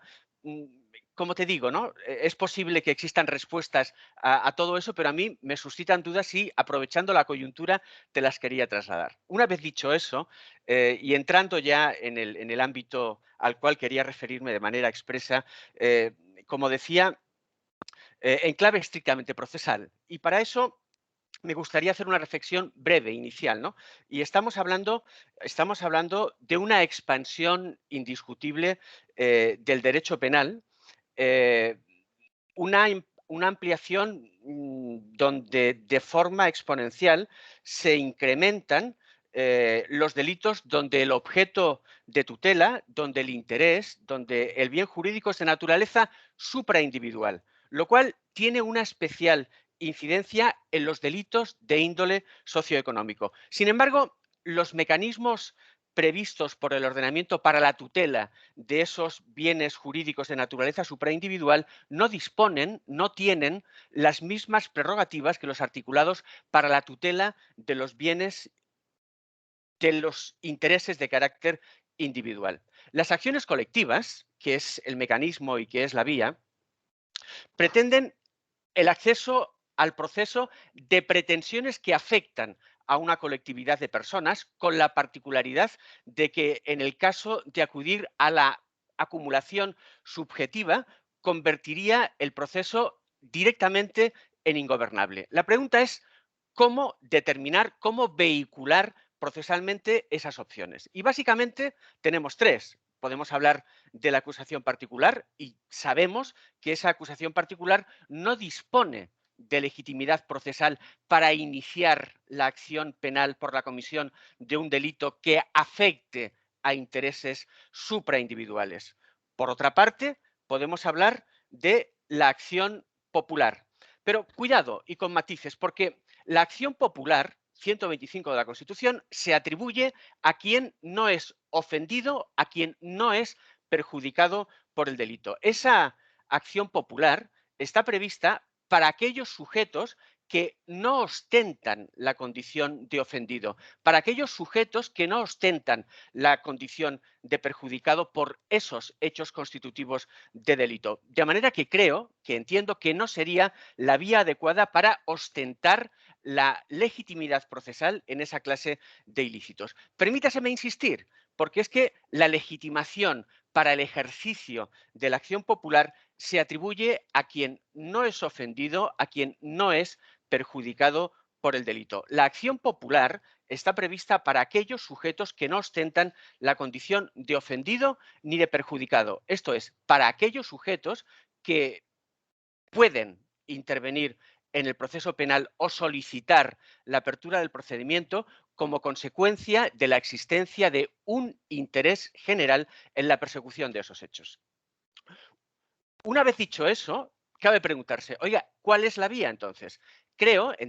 Considero que la fórmula procesal es la defensa colectiva de esos intereses, pero a través de un mecanismo que prácticamente no se ha utilizado, cual es el artículo 7.3 de la Ley Orgánica del Poder Judicial. Ese artículo 7.3 de la Ley Orgánica del Poder Judicial dispone de manera expresa que los jueces y tribunales protegerán los derechos e intereses legítimos, tanto individuales como colectivos. Y añade, para la defensa de esos intereses colectivos, se reconocerá la legitimación de las corporaciones, asociaciones y grupos que resulten afectados o que estén legalmente habilitados para su defensa y promoción. Tenemos un antecedente muy importante, y es la sentencia del Tribunal Supremo de 26 de septiembre del 97, el asunto del caso de la colza, como recordaréis. En ese caso, la OCU, en su momento, se persona como acusación popular y el Tribunal Supremo, diferencia nítidamente, de manera clara, de manera indubitada, esa acción popular del ejercicio de las acciones por parte de asociaciones que las ejercen no solo en la defensa de los derechos de sus asociados, sino también de los que están dentro del área de su influencia estatutaria, por lo que la finalidad de ambas acciones, dice el Tribunal Supremo, queda perfectamente delimitada. Una vez dicho eso, es decir, una vez descartada la acusación particular, una vez, a mi juicio, aunque sea la vía tradicional o la vía que se utiliza, la de la acción popular, una vez, digamos, puesta de relieve, puesta de manifiesto lo que a mi entender, lo que a mi parecer sería el mecanismo, sería la vía procesalmente idónea, que es el artículo 7.3 de la Ley Orgánica del Poder Judicial para el ejercicio, para la legitimación procesal en este tipo de acciones colectivas, se me ocurrió a la luz de, como decía, ¿no?, de estos nuevos pasos hacia el futuro de la justicia restaurativa, ver, analizar, estudiar qué dice, cómo lo articula, cómo lo dispone el proyecto, el anteproyecto, mejor dicho, de ley de enjuiciamiento criminal de 2020. Como sabemos, ¿no?, el Consejo de Ministros aprueba un anteproyecto en noviembre de 2020, un texto que en estos momentos se encuentra en fase de información pública para introducir mejoras y es cierto que todavía no ha iniciado su andadura parlamentaria, una andadura parlamentaria que sin duda será larga y que además presenta cambios de enjundia en ese anteproyecto, como la asignación al Ministerio Fiscal de la instrucción de los procedimientos penales o el nuevo papel atribuido al juez de instrucción y su mutación como juez de garantías, etcétera, etcétera, etcétera. Pero lo que me interesaba y lo que nos interesa en estos momentos es que hay una previsión expresa dedicada al estatuto de la víctima y al régimen de la acusación popular. En este caso, el anteproyecto, y me parece muy importante, identifica a la víctima con la persona ofendida o directamente perjudicada por la infracción, con la particularidad, y no me parece una cuestión intrascendente, de que excluye expresamente a las víctimas indirectas, que como todos sabemos sí que están contemplados en el artículo 2b del Estatuto de la Víctima del Delito. Sin embargo, además de ese artículo 99.1, donde se identifica a la víctima con la persona ofendida directamente perjudicada por la infracción, de la exclusión, en este caso de las víctimas indirectas, lo que me preocupa en particular es el artículo 100. Ese artículo 100 del anteproyecto, donde, bajo la rúbrica de delitos contra los intereses jurídicos públicos o colectivos, se estipula que cuando la infracción atente contra esos intereses, no se reconocerá la condición de víctima a ninguna persona o ente público o privado. Cuidado, cuidado, es cierto que abre una puerta para las administraciones públicas cuando hubieran sufrido un perjuicio patrimonial y les abre la posibilidad de ejercer la acción civil e incluso la penal. Pero lo que me preocupa, insisto, es que se dispone, se prevé, se regula, se articula que cuando la infracción atente contra esos intereses de carácter público, esos intereses de carácter colectivo, no se reconocerá la condición de víctima a ninguna persona o ente público o privado. El legislador, en este caso, creo que al excluirlos de manera expresa, adopta una decisión político-criminal cuestionable, absolutamente discutible, porque les cierra la puerta de su postulación procesal. La pregunta evidente que se desprende de lo anterior, por lo menos a mi entender, es si esa clase de víctimas no tienen esa condición procesal, la de víctimas, en ese caso, cómo articular sus pretensiones en el procedimiento penal. Pues no lo sé, parece que la vía idónea para ejercer la acción penal por la comisión de esa clase de delitos de carácter socioeconómico, delitos que afecten, en este caso, a intereses públicos o colectivos, sería la acción popular. Sin embargo, no es así, porque al perfilar el ámbito objetivo de la acción popular, es decir, qué clase de delitos son los que admitirían esa postulación, el elenco de esos delitos, el elenco de esos ilícitos, excluye prácticamente en su totalidad a los delitos socioeconómicos. Con lo cual nos encontramos con la paradoja de que el anteproyecto de ley de enjuiciamiento criminal excluye esa posibilidad y a la vez, y en sentido contrario, tenemos un proyecto absolutamente pionero a nivel internacional, a nivel mundial, como es el PIDECO, al cual al cual el Ministerio de Justicia, en ese caso, no le va a dar cobertura procesal para actuar en determinados supuestos. Dentro de esos criterios, dentro de esas condiciones para el ejercicio de la acción popular, se establecen una serie de límites subjetivos en relación con las personas que pueden ejercer la acción popular, y entre ellos se excluyen a las personas jurídico-públicas, a los partidos políticos, a los sindicatos, etcétera, etcétera, etcétera. Dentro de esos límites objetivos se establece, como decía, un elenco de delitos que, por sus particularidades, se afirma son idóneos para que los ciudadanos puedan defender una visión de la legalidad alternativa a la del Ministerio Fiscal, como pueden ser las infracciones que protegen intereses difusos o los delitos de corrupción política. Además, se establece también un control judicial. Sin embargo, permítanme que me circunscriba, que me ciña a esos límites objetivos que anticipaba antes del artículo 122, donde se delimita el ámbito objetivo de la acción popular y, por lo tanto, la práctica exclusión de la acción popular para la defensa de los bienes jurídicos colectivos de los delitos de carácter socioeconómico con pluralidad de víctimas. En ese caso, el anteproyecto básicamente se circunscribe a algunos delitos contra el mercado y los consumidores, además de hacerse extensiva a determinadas infracciones contra la ordenación del territorio, la protección del patrimonio histórico y del medio ambiente. Y el resto son ilícitos en esencia relativos a la corrupción de funcionarios públicos, a la financiación ilegal de partidos políticos, contra el orden constitucional, algunos delitos de odio y discriminación, además de los delitos de enaltecimiento y justificación del terrorismo. Y es cierto que se trata de delitos que protegen bienes jurídicos colectivos, también bienes jurídicos difusos, pero también es verdad que no se recoge el núcleo de las infracciones penales de índole socioeconómico, lo cual significa que la defensa de los intereses de los perjudicados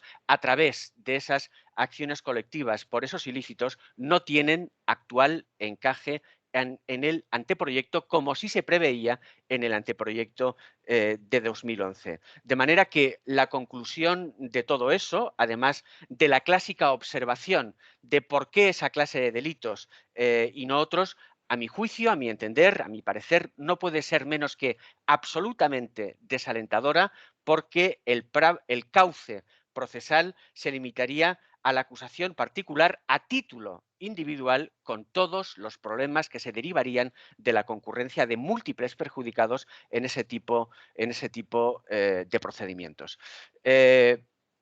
No me voy a extender más. Quería hablar, porque también hay una previsión en el anteproyecto, en este caso, relativa al principio de oportunidad y a la justicia restaurativa, pero bueno, lo voy a dejar ahí. Quería trasladar igualmente mis dudas acerca del principio de oportunidad y acerca de la posibilidad o de la opción que existe de consensuar el cierre de esos procedimientos, pero como digo, lo dejo ahí.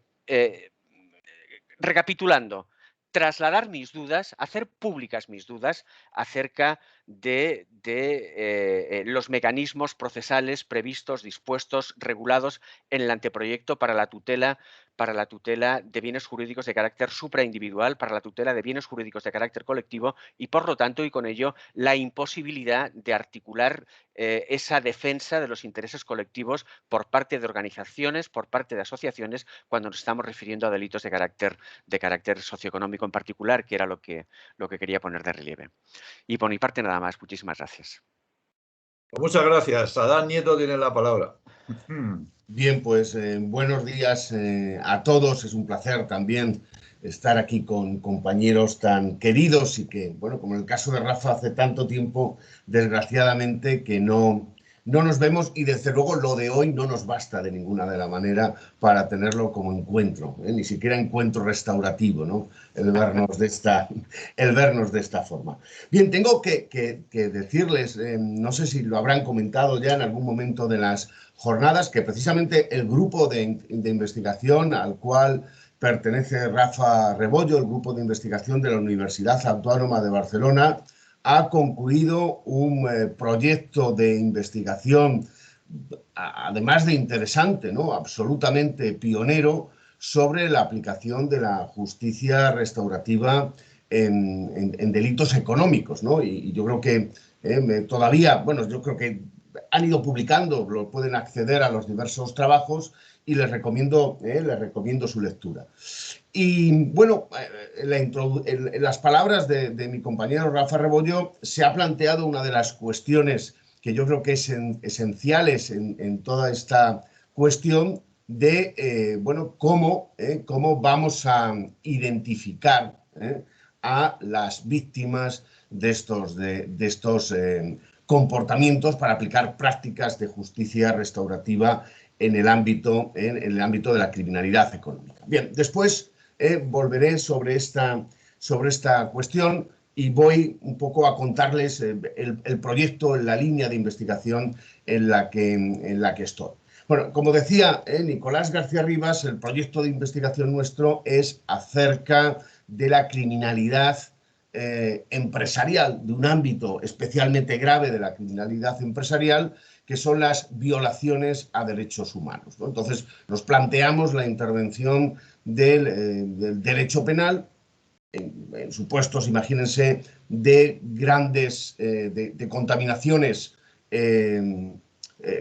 muy importantes, pongan, por ejemplo, un supuesto como el Prestige o como el caso, ¿no?, del Golfo de México en los Estados Unidos, o en la utilización de trabajo infantil por parte de las empresas a lo largo de la cadena de proveedores, o compra de productos por empresas o por supermercados que han sido producidos por trabajadores donde no reunían las condiciones mínimas de dignidad en el puesto de trabajo, o piense en casos como el suministro de productos o servicios a regímenes dictatoriales que después pues, son utilizados para, digamos, masacrar y reprimir a la población, ¿no? Es decir, es este ámbito de la criminalidad de la que se ocupa el proyecto, donde, por supuesto, no existen respuestas hasta el momento demasiado claras y alentadoras.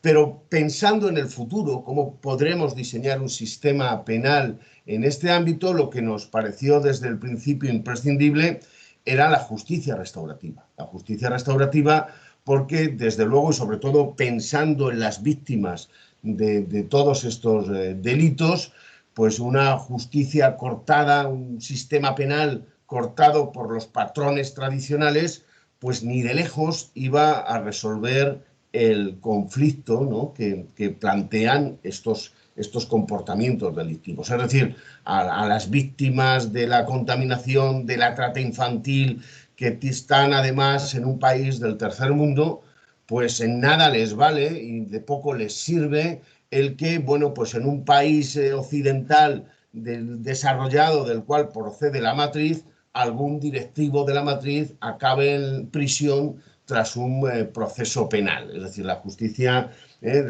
digamos, retributiva, que como les decía ayer, no me gusta demasiado este nombre, pues no da una respuesta mínimamente satisfactoria a estos casos. Además, yo creo que esto es otra cuestión importante. Claro, la idea de justicia restaurativa no tiene por qué quedarse circunscrita o vinculada exclusivamente a lo penal, ¿no? Bueno, aunque no hubiese en estos casos responsabilidad penal por distintas razones de las empresas matrices, pues podría haber procedimientos de carácter civil, podría haber procedimientos de carácter administrativo, donde probablemente tendría también sentido, ¿no? ¿Por qué no? Una justicia una justicia restaurativa. E incluso, ¿no?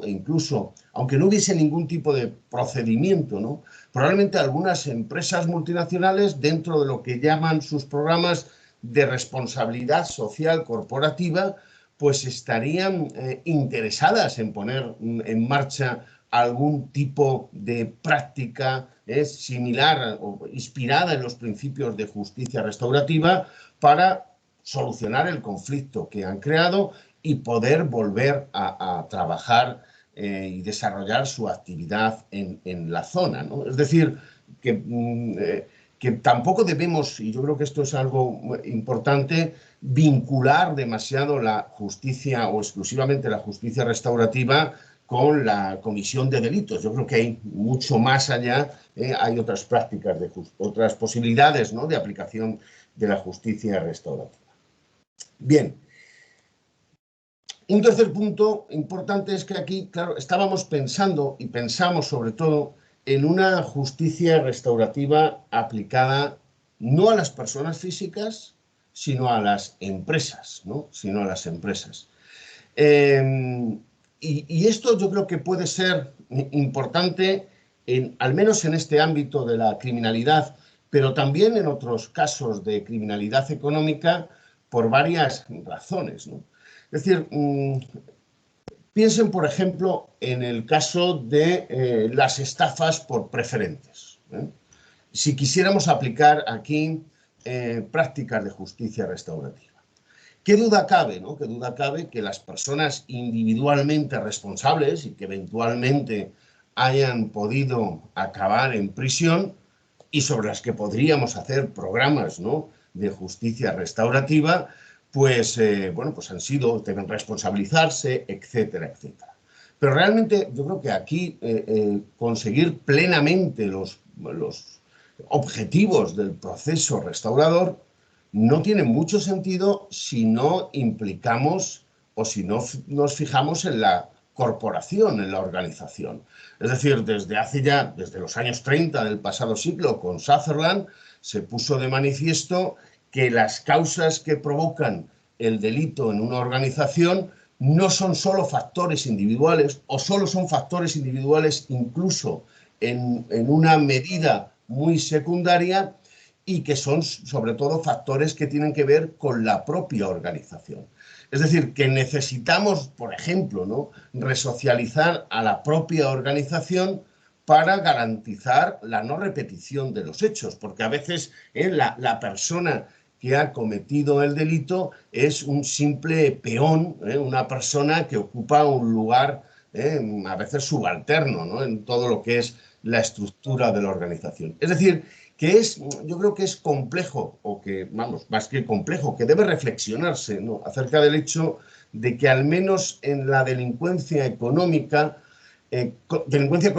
empresarial, es decir, de delitos cometidos en el seno de una organización, yo creo que es un poco, no sé si miope o incompleto, focalizar exclusivamente la justicia restaurativa en el autor sin tener en cuenta que la organización necesariamente debe modificar eso que ahora se llama sus valores o su cultura restaurativa para solucionar los hechos.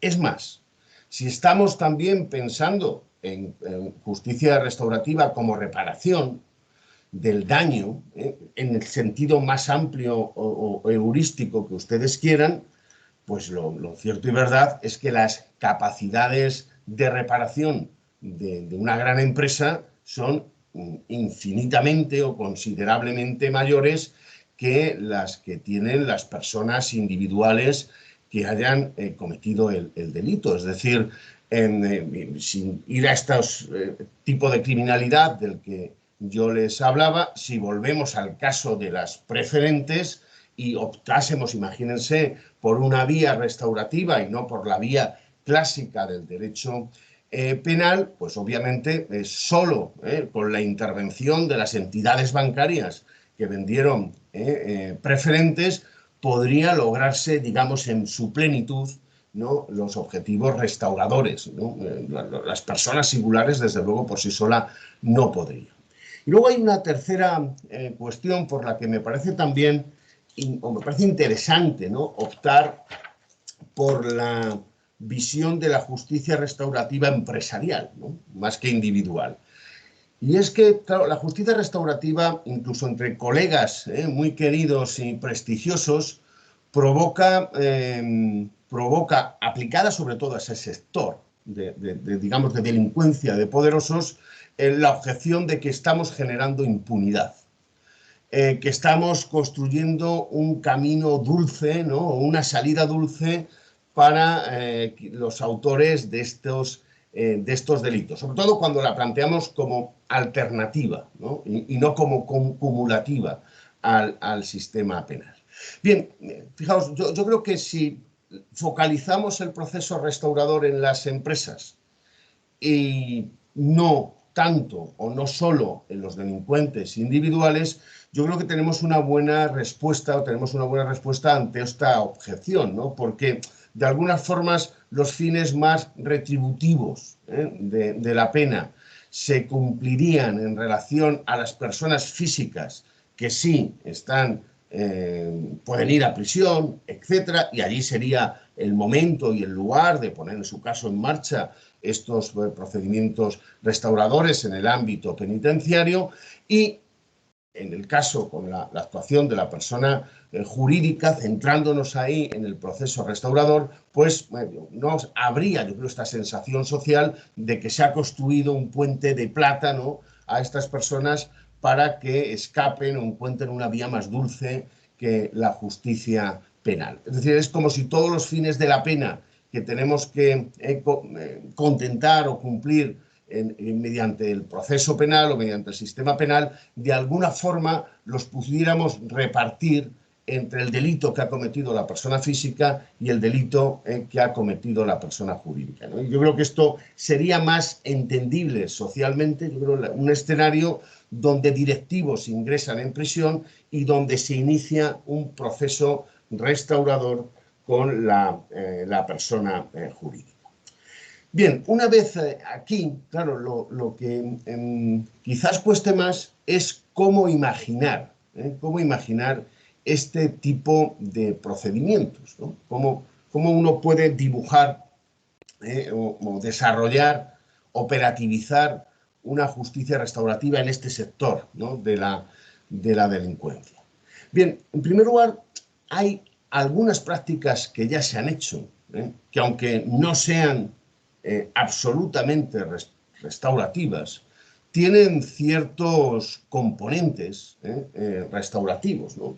Por ejemplo, hemos estado muy atentos a una experiencia en Brasil, que es la de la Fundación Renova. La Fundación Renova es una fundación constituida por la empresa minera Vale, que es una empresa pública brasileña, que fue la causante de un gran desastre medioambiental en la región de Minas Gerais, en Brasil, ¿no? Y bueno, pues puso en marcha a través de la fundación un procedimiento reparador que tenía bastantes componentes, ¿no?, de lo que podríamos denominar justicia restaurativa.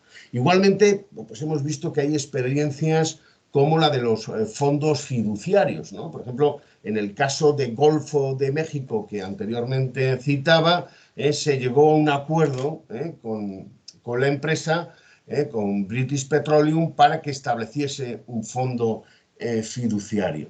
También en materia de reparación de derechos, de violaciones de derechos humanos, pues hay unas experiencias interesantes, ¿no?, que parten incluso de un marco de soft law, que es las directrices de Naciones Unidas para reparación a las víctimas en materia de derechos humanos, ¿no? Es decir, hay unas experiencias no restaurativas, pero de las que podemos aprender bastantes cosas, ¿no? Y nosotros las hemos observado y hemos aprendido tres cosas, yo creo, principales, ¿no?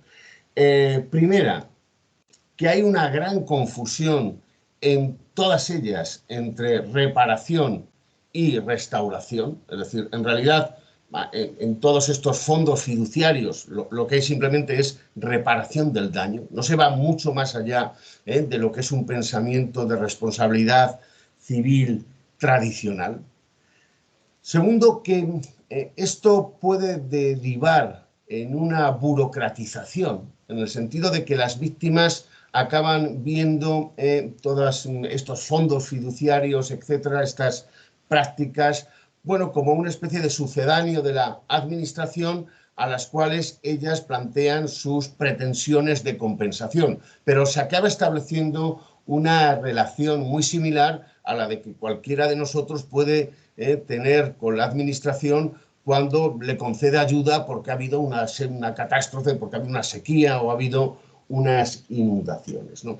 Y en tercer lugar, que claro, son en realidad utilizadas por las empresas como técnicas de marketing y como una forma de, digamos, apartar el conflicto, solucionarlo con la creación de estos fondos fiduciarios sin que les tenga por qué molestar demasiado en el día a día de su gestión, ¿no? Y bueno, también hemos reflexionado acerca de que lo que falta en todas estas prácticas es una verdadera implementación de los principios de justicia restaurativa que desde luego hubieran evitado muchos de estos problemas. Bien, una vez aquí, y quiero ser breve y dejar tiempo para el debate, la cuestión es cómo introducir esto en el sistema penal. Desde luego, y yo creo que la intervención anterior de mi compañero Rafa Rebollo pone algo de manifiesto muy importante, ¿no? Que todo el sistema penal debe ser objeto de una relectura importante a la luz de la justicia restaurativa. Es decir, que yo creo que no se trata aquí de incluir de la justicia restaurativa en el sistema penal como aquel zapato, ¿no?, de la Cenicienta en sus hermanas, ¿no?, con calzador y de cualquier manera, ¿no?, sino que yo creo que tomada en serio la justicia restaurativa, yo creo que invita a una profunda revisión e innovación de aspectos muy fundamentales del derecho penal. Por ejemplo, el sistema de penas, ¿no? Ayer también Josep María Tamarit hablaba de por qué no crear penas restaurativas, ¿no? Y yo en alguna contribución he propuesto algunas penas para las personas jurídicas de contenido restaurador que lo que pretenden es dar una mayor presencia a las víctimas y a la reparación a la hora de configurar las penas, es decir, unas penas que tiendan más que a dañar, digamos, a causar un mal en el patrimonio de la empresa, a trasladar poder de los dirigentes de la empresa a las víctimas del delito, ¿no? Y algunas sanciones de este tipo existen ya en el mundo, como la multa de capital, que son sumamente interesantes. Y luego, más allá de esta cuestión, podríamos pensar incluso en el terreno procesal del que hablaba Rafa Rebollo, y yo creo que esta puede ser, a mi juicio, la solución más acertada para incluir la justicia empresarial restaurativa dentro del proceso penal en una probation de carácter restaurativo. Una probation para empresas que hayan cometido estos hechos de los que les hablo yo, o cualquier otro delito económico, pero una probation diseñada, un sistema de prueba diseñada con la finalidad de cumplir los objetivos de la justicia restaurativa. Fíjese, en el ámbito anglosajón, y esta es una tendencia que las vemos cada vez más en los países de la Unión Europea, cada vez es más frecuente, ¿no?, el que las empresas, y no solo las personas físicas, también sean sometidas a pruebas, ¿no?, a través de una serie de acuerdos procesales en los cuales, si la empresa cumple una serie de requisitos, pues ahí acaba el procedimiento penal contra ella. Requisitos que a veces son muy importantes, ¿no? Pues bien, yo creo que a esta institución se le podía dar un contenido restaurador y ser la forma, ¿no?, en que vehiculáramos la introducción de la justicia restaurativa en el proceso penal, ¿no? Y luego, claro está, y aquí voy a ser muy breve y porque si no me extendería demasiado, es cómo se ejecuta todo esto. Por ejemplo, cómo podemos pensar claro, la justicia restaurativa es algo pensada absolutamente para individuos, para personas de carne y hueso, ¿no? Entonces algunos pueden decir, bueno, ¿y esto cómo lo traduces? ¿Cómo traduces la responsabilización de la que estamos hablando a una empresa? ¿Esto tiene algún sentido? Pues yo creo que es posible, ¿no? Por ejemplo, es posible que la propia empresa realice una investigación interna en la cual, por ejemplo, sea ejecutada por una persona independiente a la empresa, en la cual verdaderamente se pongan de manifiesto cuáles han sido los problemas de organización, de falta de cultura de la legalidad dentro de la empresa, que ha llegado a la comisión del delito, ¿no? Y que esta empresa publique este informe, lo haga público para que todos lo veamos y de alguna forma de esta manera asuma su responsabilidad. En estos casos de conflictos creados por empresa, y aquí enlazo con la cuestión que planteaba Rafa Rebollo, claro, a veces es difícil determinar quiénes son las víctimas. La verdad es que el concepto de víctima lo estamos siempre mirando con unas gafas, ¿no? Con unos anteojos que provienen del derecho penal y del tipo penal y del bien jurídico protegido por el derecho penal. Pero es un concepto de víctima demasiado estrecho. Es tanto como decir que el tráfico de drogas no tiene víctimas porque hay un bien jurídico supraindividual que es la salud pública. Pues claro que el tráfico de drogas tiene víctimas. Lo que es absolutamente contraintuitivo es decir que no tiene víctimas. Como tiene víctimas la corrupción, como tiene víctimas el fraude fiscal. Es decir, porque, claro, lo que nos tenemos que, y yo creo que es el concepto clave, ¿no? En el ámbito de la justicia restaurativa, no es el tipo penal, el conjunto de elementos muy delimitado que escoge el legislador para describir un comportamiento, sino que el objetivo de la justicia restaurativa es el conflicto que crea una determinada actuación. Y a partir de aquí lo que hay que emplear son técnicas que son muy utilizadas en el ámbito de la, por ejemplo, de la negociación, de mapeo del conflicto, para ver cuáles son las distintas personas afectadas y en qué medida por este tipo de comportamientos, ¿no? Entonces yo creo que esta cuestión de delimitar quiénes son o no afectadas no lo debemos hacer en ningún caso con las lentes, ¿no? del derecho penal, sino con unas gafas nuevas, que son las gafas nuevas que tienen o que existen en la técnica de resolución de conflictos y que utilizan en este lugar. Y bueno, a partir de ahí se pueden empezar a solucionar todos estos problemas, por ejemplo, de legitimación de los que hablaba Rafa Rebollo, a la hora de participar ya no en el proceso penal, sino participar en el procedimiento restaurativo. Por ejemplo, en este supuesto que les decía al principio de mi intervención de la Fundación Renova, que es la que gestiona el fondo fiduciario que con el que ha puesto la empresa minera para reparar la zona, pues ha habido toda una discusión sobre la gobernanza de la fundación y sobre cómo se articula la participación en la fundación de comunidades, personas y diversos afectados de alguna forma por el delito. Pero claro, ya no es una discusión en absoluto de derecho procesal, sino que es una discusión muy distinta y mucho menos encorsetada. Bien, podía seguir hablando, pero yo creo que es prudente, ¿no?, que lo deje en este momento, simplemente mostrarles una ventana, ¿no?, de una posibilidad que yo creo que también tiene la justicia restaurativa de desarrollo. Muchas gracias por su atención, sobre todo a estas horas, que ya son absolutamente inapropiadas para estas cosas. Muchísimas gracias, Adán. Bueno, aunque sean estas horas, si alguien quiere formular alguna pregunta, es el momento, ¿no? En relación con las tres ponencias de esta mesa redonda.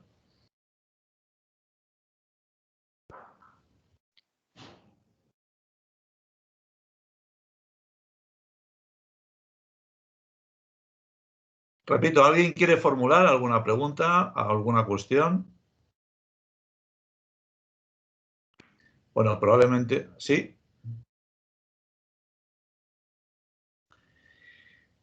Bien, en ese caso, pues damos por concluida la mesa. Claro, es que la hora quizá haya gente que se tenga que marchar, etcétera. Y le doy paso a mi... Hay Sí, una perdón. mano pedida. Perdón, es que no se veía la mano, ¿eh? No sabía ya si... Perdón. Ponerla a quitarla. Alicia, Mi perdón, pregunta que no se veía. para Sara, me ha parecido pues súper interesante todo lo que nos ha contado y me alegro mucho de que se estén llevando a cabo estas iniciativas que me parecen, la verdad, por lo que nos ha contado, muy bien diseñadas, ¿no? y muy apropiadas. Y mi pregunta es si está previsto que se extiendan a otro tipo de delitos, a otro tipo de delincuentes, más allá de los programas que ahora se están llevando a cabo, incluso, como hablábamos esta mañana, pues a delitos de terrorismo u otros tipos de delitos, y está pensado ir expandiendo este tipo de iniciativas. Buenos días, Alicia. Muchas gracias por tu apreciación. Comentarte que no lo hemos reducido solo a estos 2 programas de intervención, ni mucho menos. Como hemos dicho, hay diferentes vías de poder participar en estos encuentros restaurativos. Lo que estamos haciendo es camino poco a poco, como bien decía Guadalupe esta mañana, y en función se vayan consolidando todos los protocolos necesarios, la colaboración de las administraciones y todas las vías necesarias para poder realizarlo, pues seguirá construyendo y avanzando en este ámbito y en este paradigma, ¿no? Actualmente se puede realizar en otros programas específicos de intervención, no se descarta. Una de las vías de participación, como comentaba, es a solicitud de la propia persona penada o incluso de víctimas que hayan sido víctimas de cualquier otra tipología delictiva. De hecho, hemos tenido algún caso de alguna víctima que lo solicitó a través del juzgado el encuentro con su agresor, y sí se llevó a cabo a través de las entidades especializadas. Lo que se hace es una valoración del caso, tanto por profesionales de instituciones penitenciarias como por los responsables de las entidades, los mediadores y las mediadoras, para saber la oportunidad y el momento de realizarlo. Pero me parece súper importante eso que has mencionado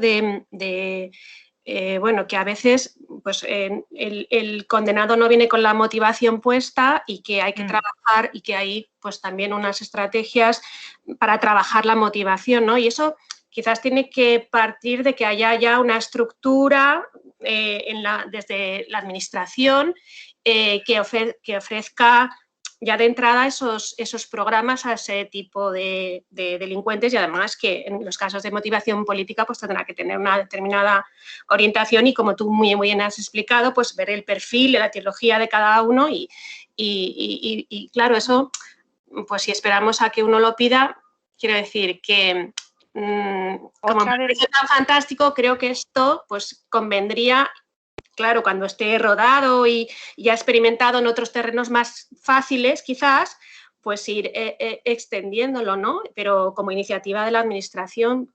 Efectivamente, otra de las vías que encontramos de participación hemos dicho que sean los profesionales y las profesionales que desde el inicio de la condena, en la clasificación, en el programa individualizado de tratamiento, lo reflejen como un objetivo a llevar a cabo.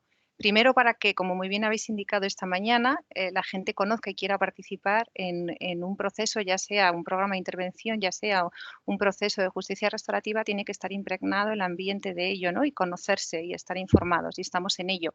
Otra de la aplicación, como decíamos, de este paradigma es a través del entran en contacto con entidades de justicia restaurativa y donde también ven otra forma de resolver las situaciones que llevan a cabo, ¿no? Y es otra vía para que poco a poco vaya siendo permeable este tipo de actuaciones.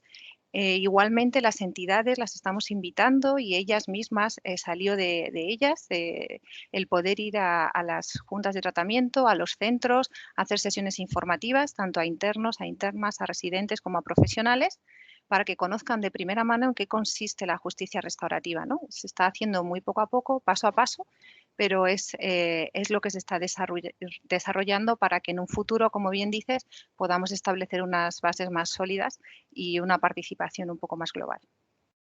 Gracias, muchas gracias.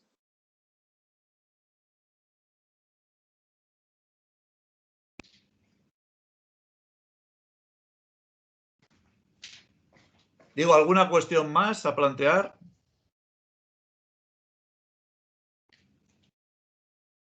¿No hay manos?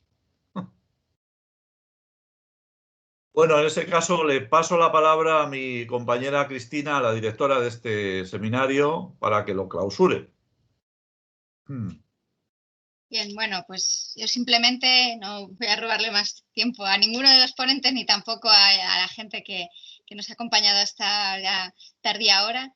Quería nuevamente dar las gracias a todos los participantes que habéis estado en estas dos sesiones. Ha sido un lujo el poder contar con vosotros, que sois los máximos especialistas. Yo creo que ha sido muy formativo y enriquecedor y además pues creo que tiene una dimensión.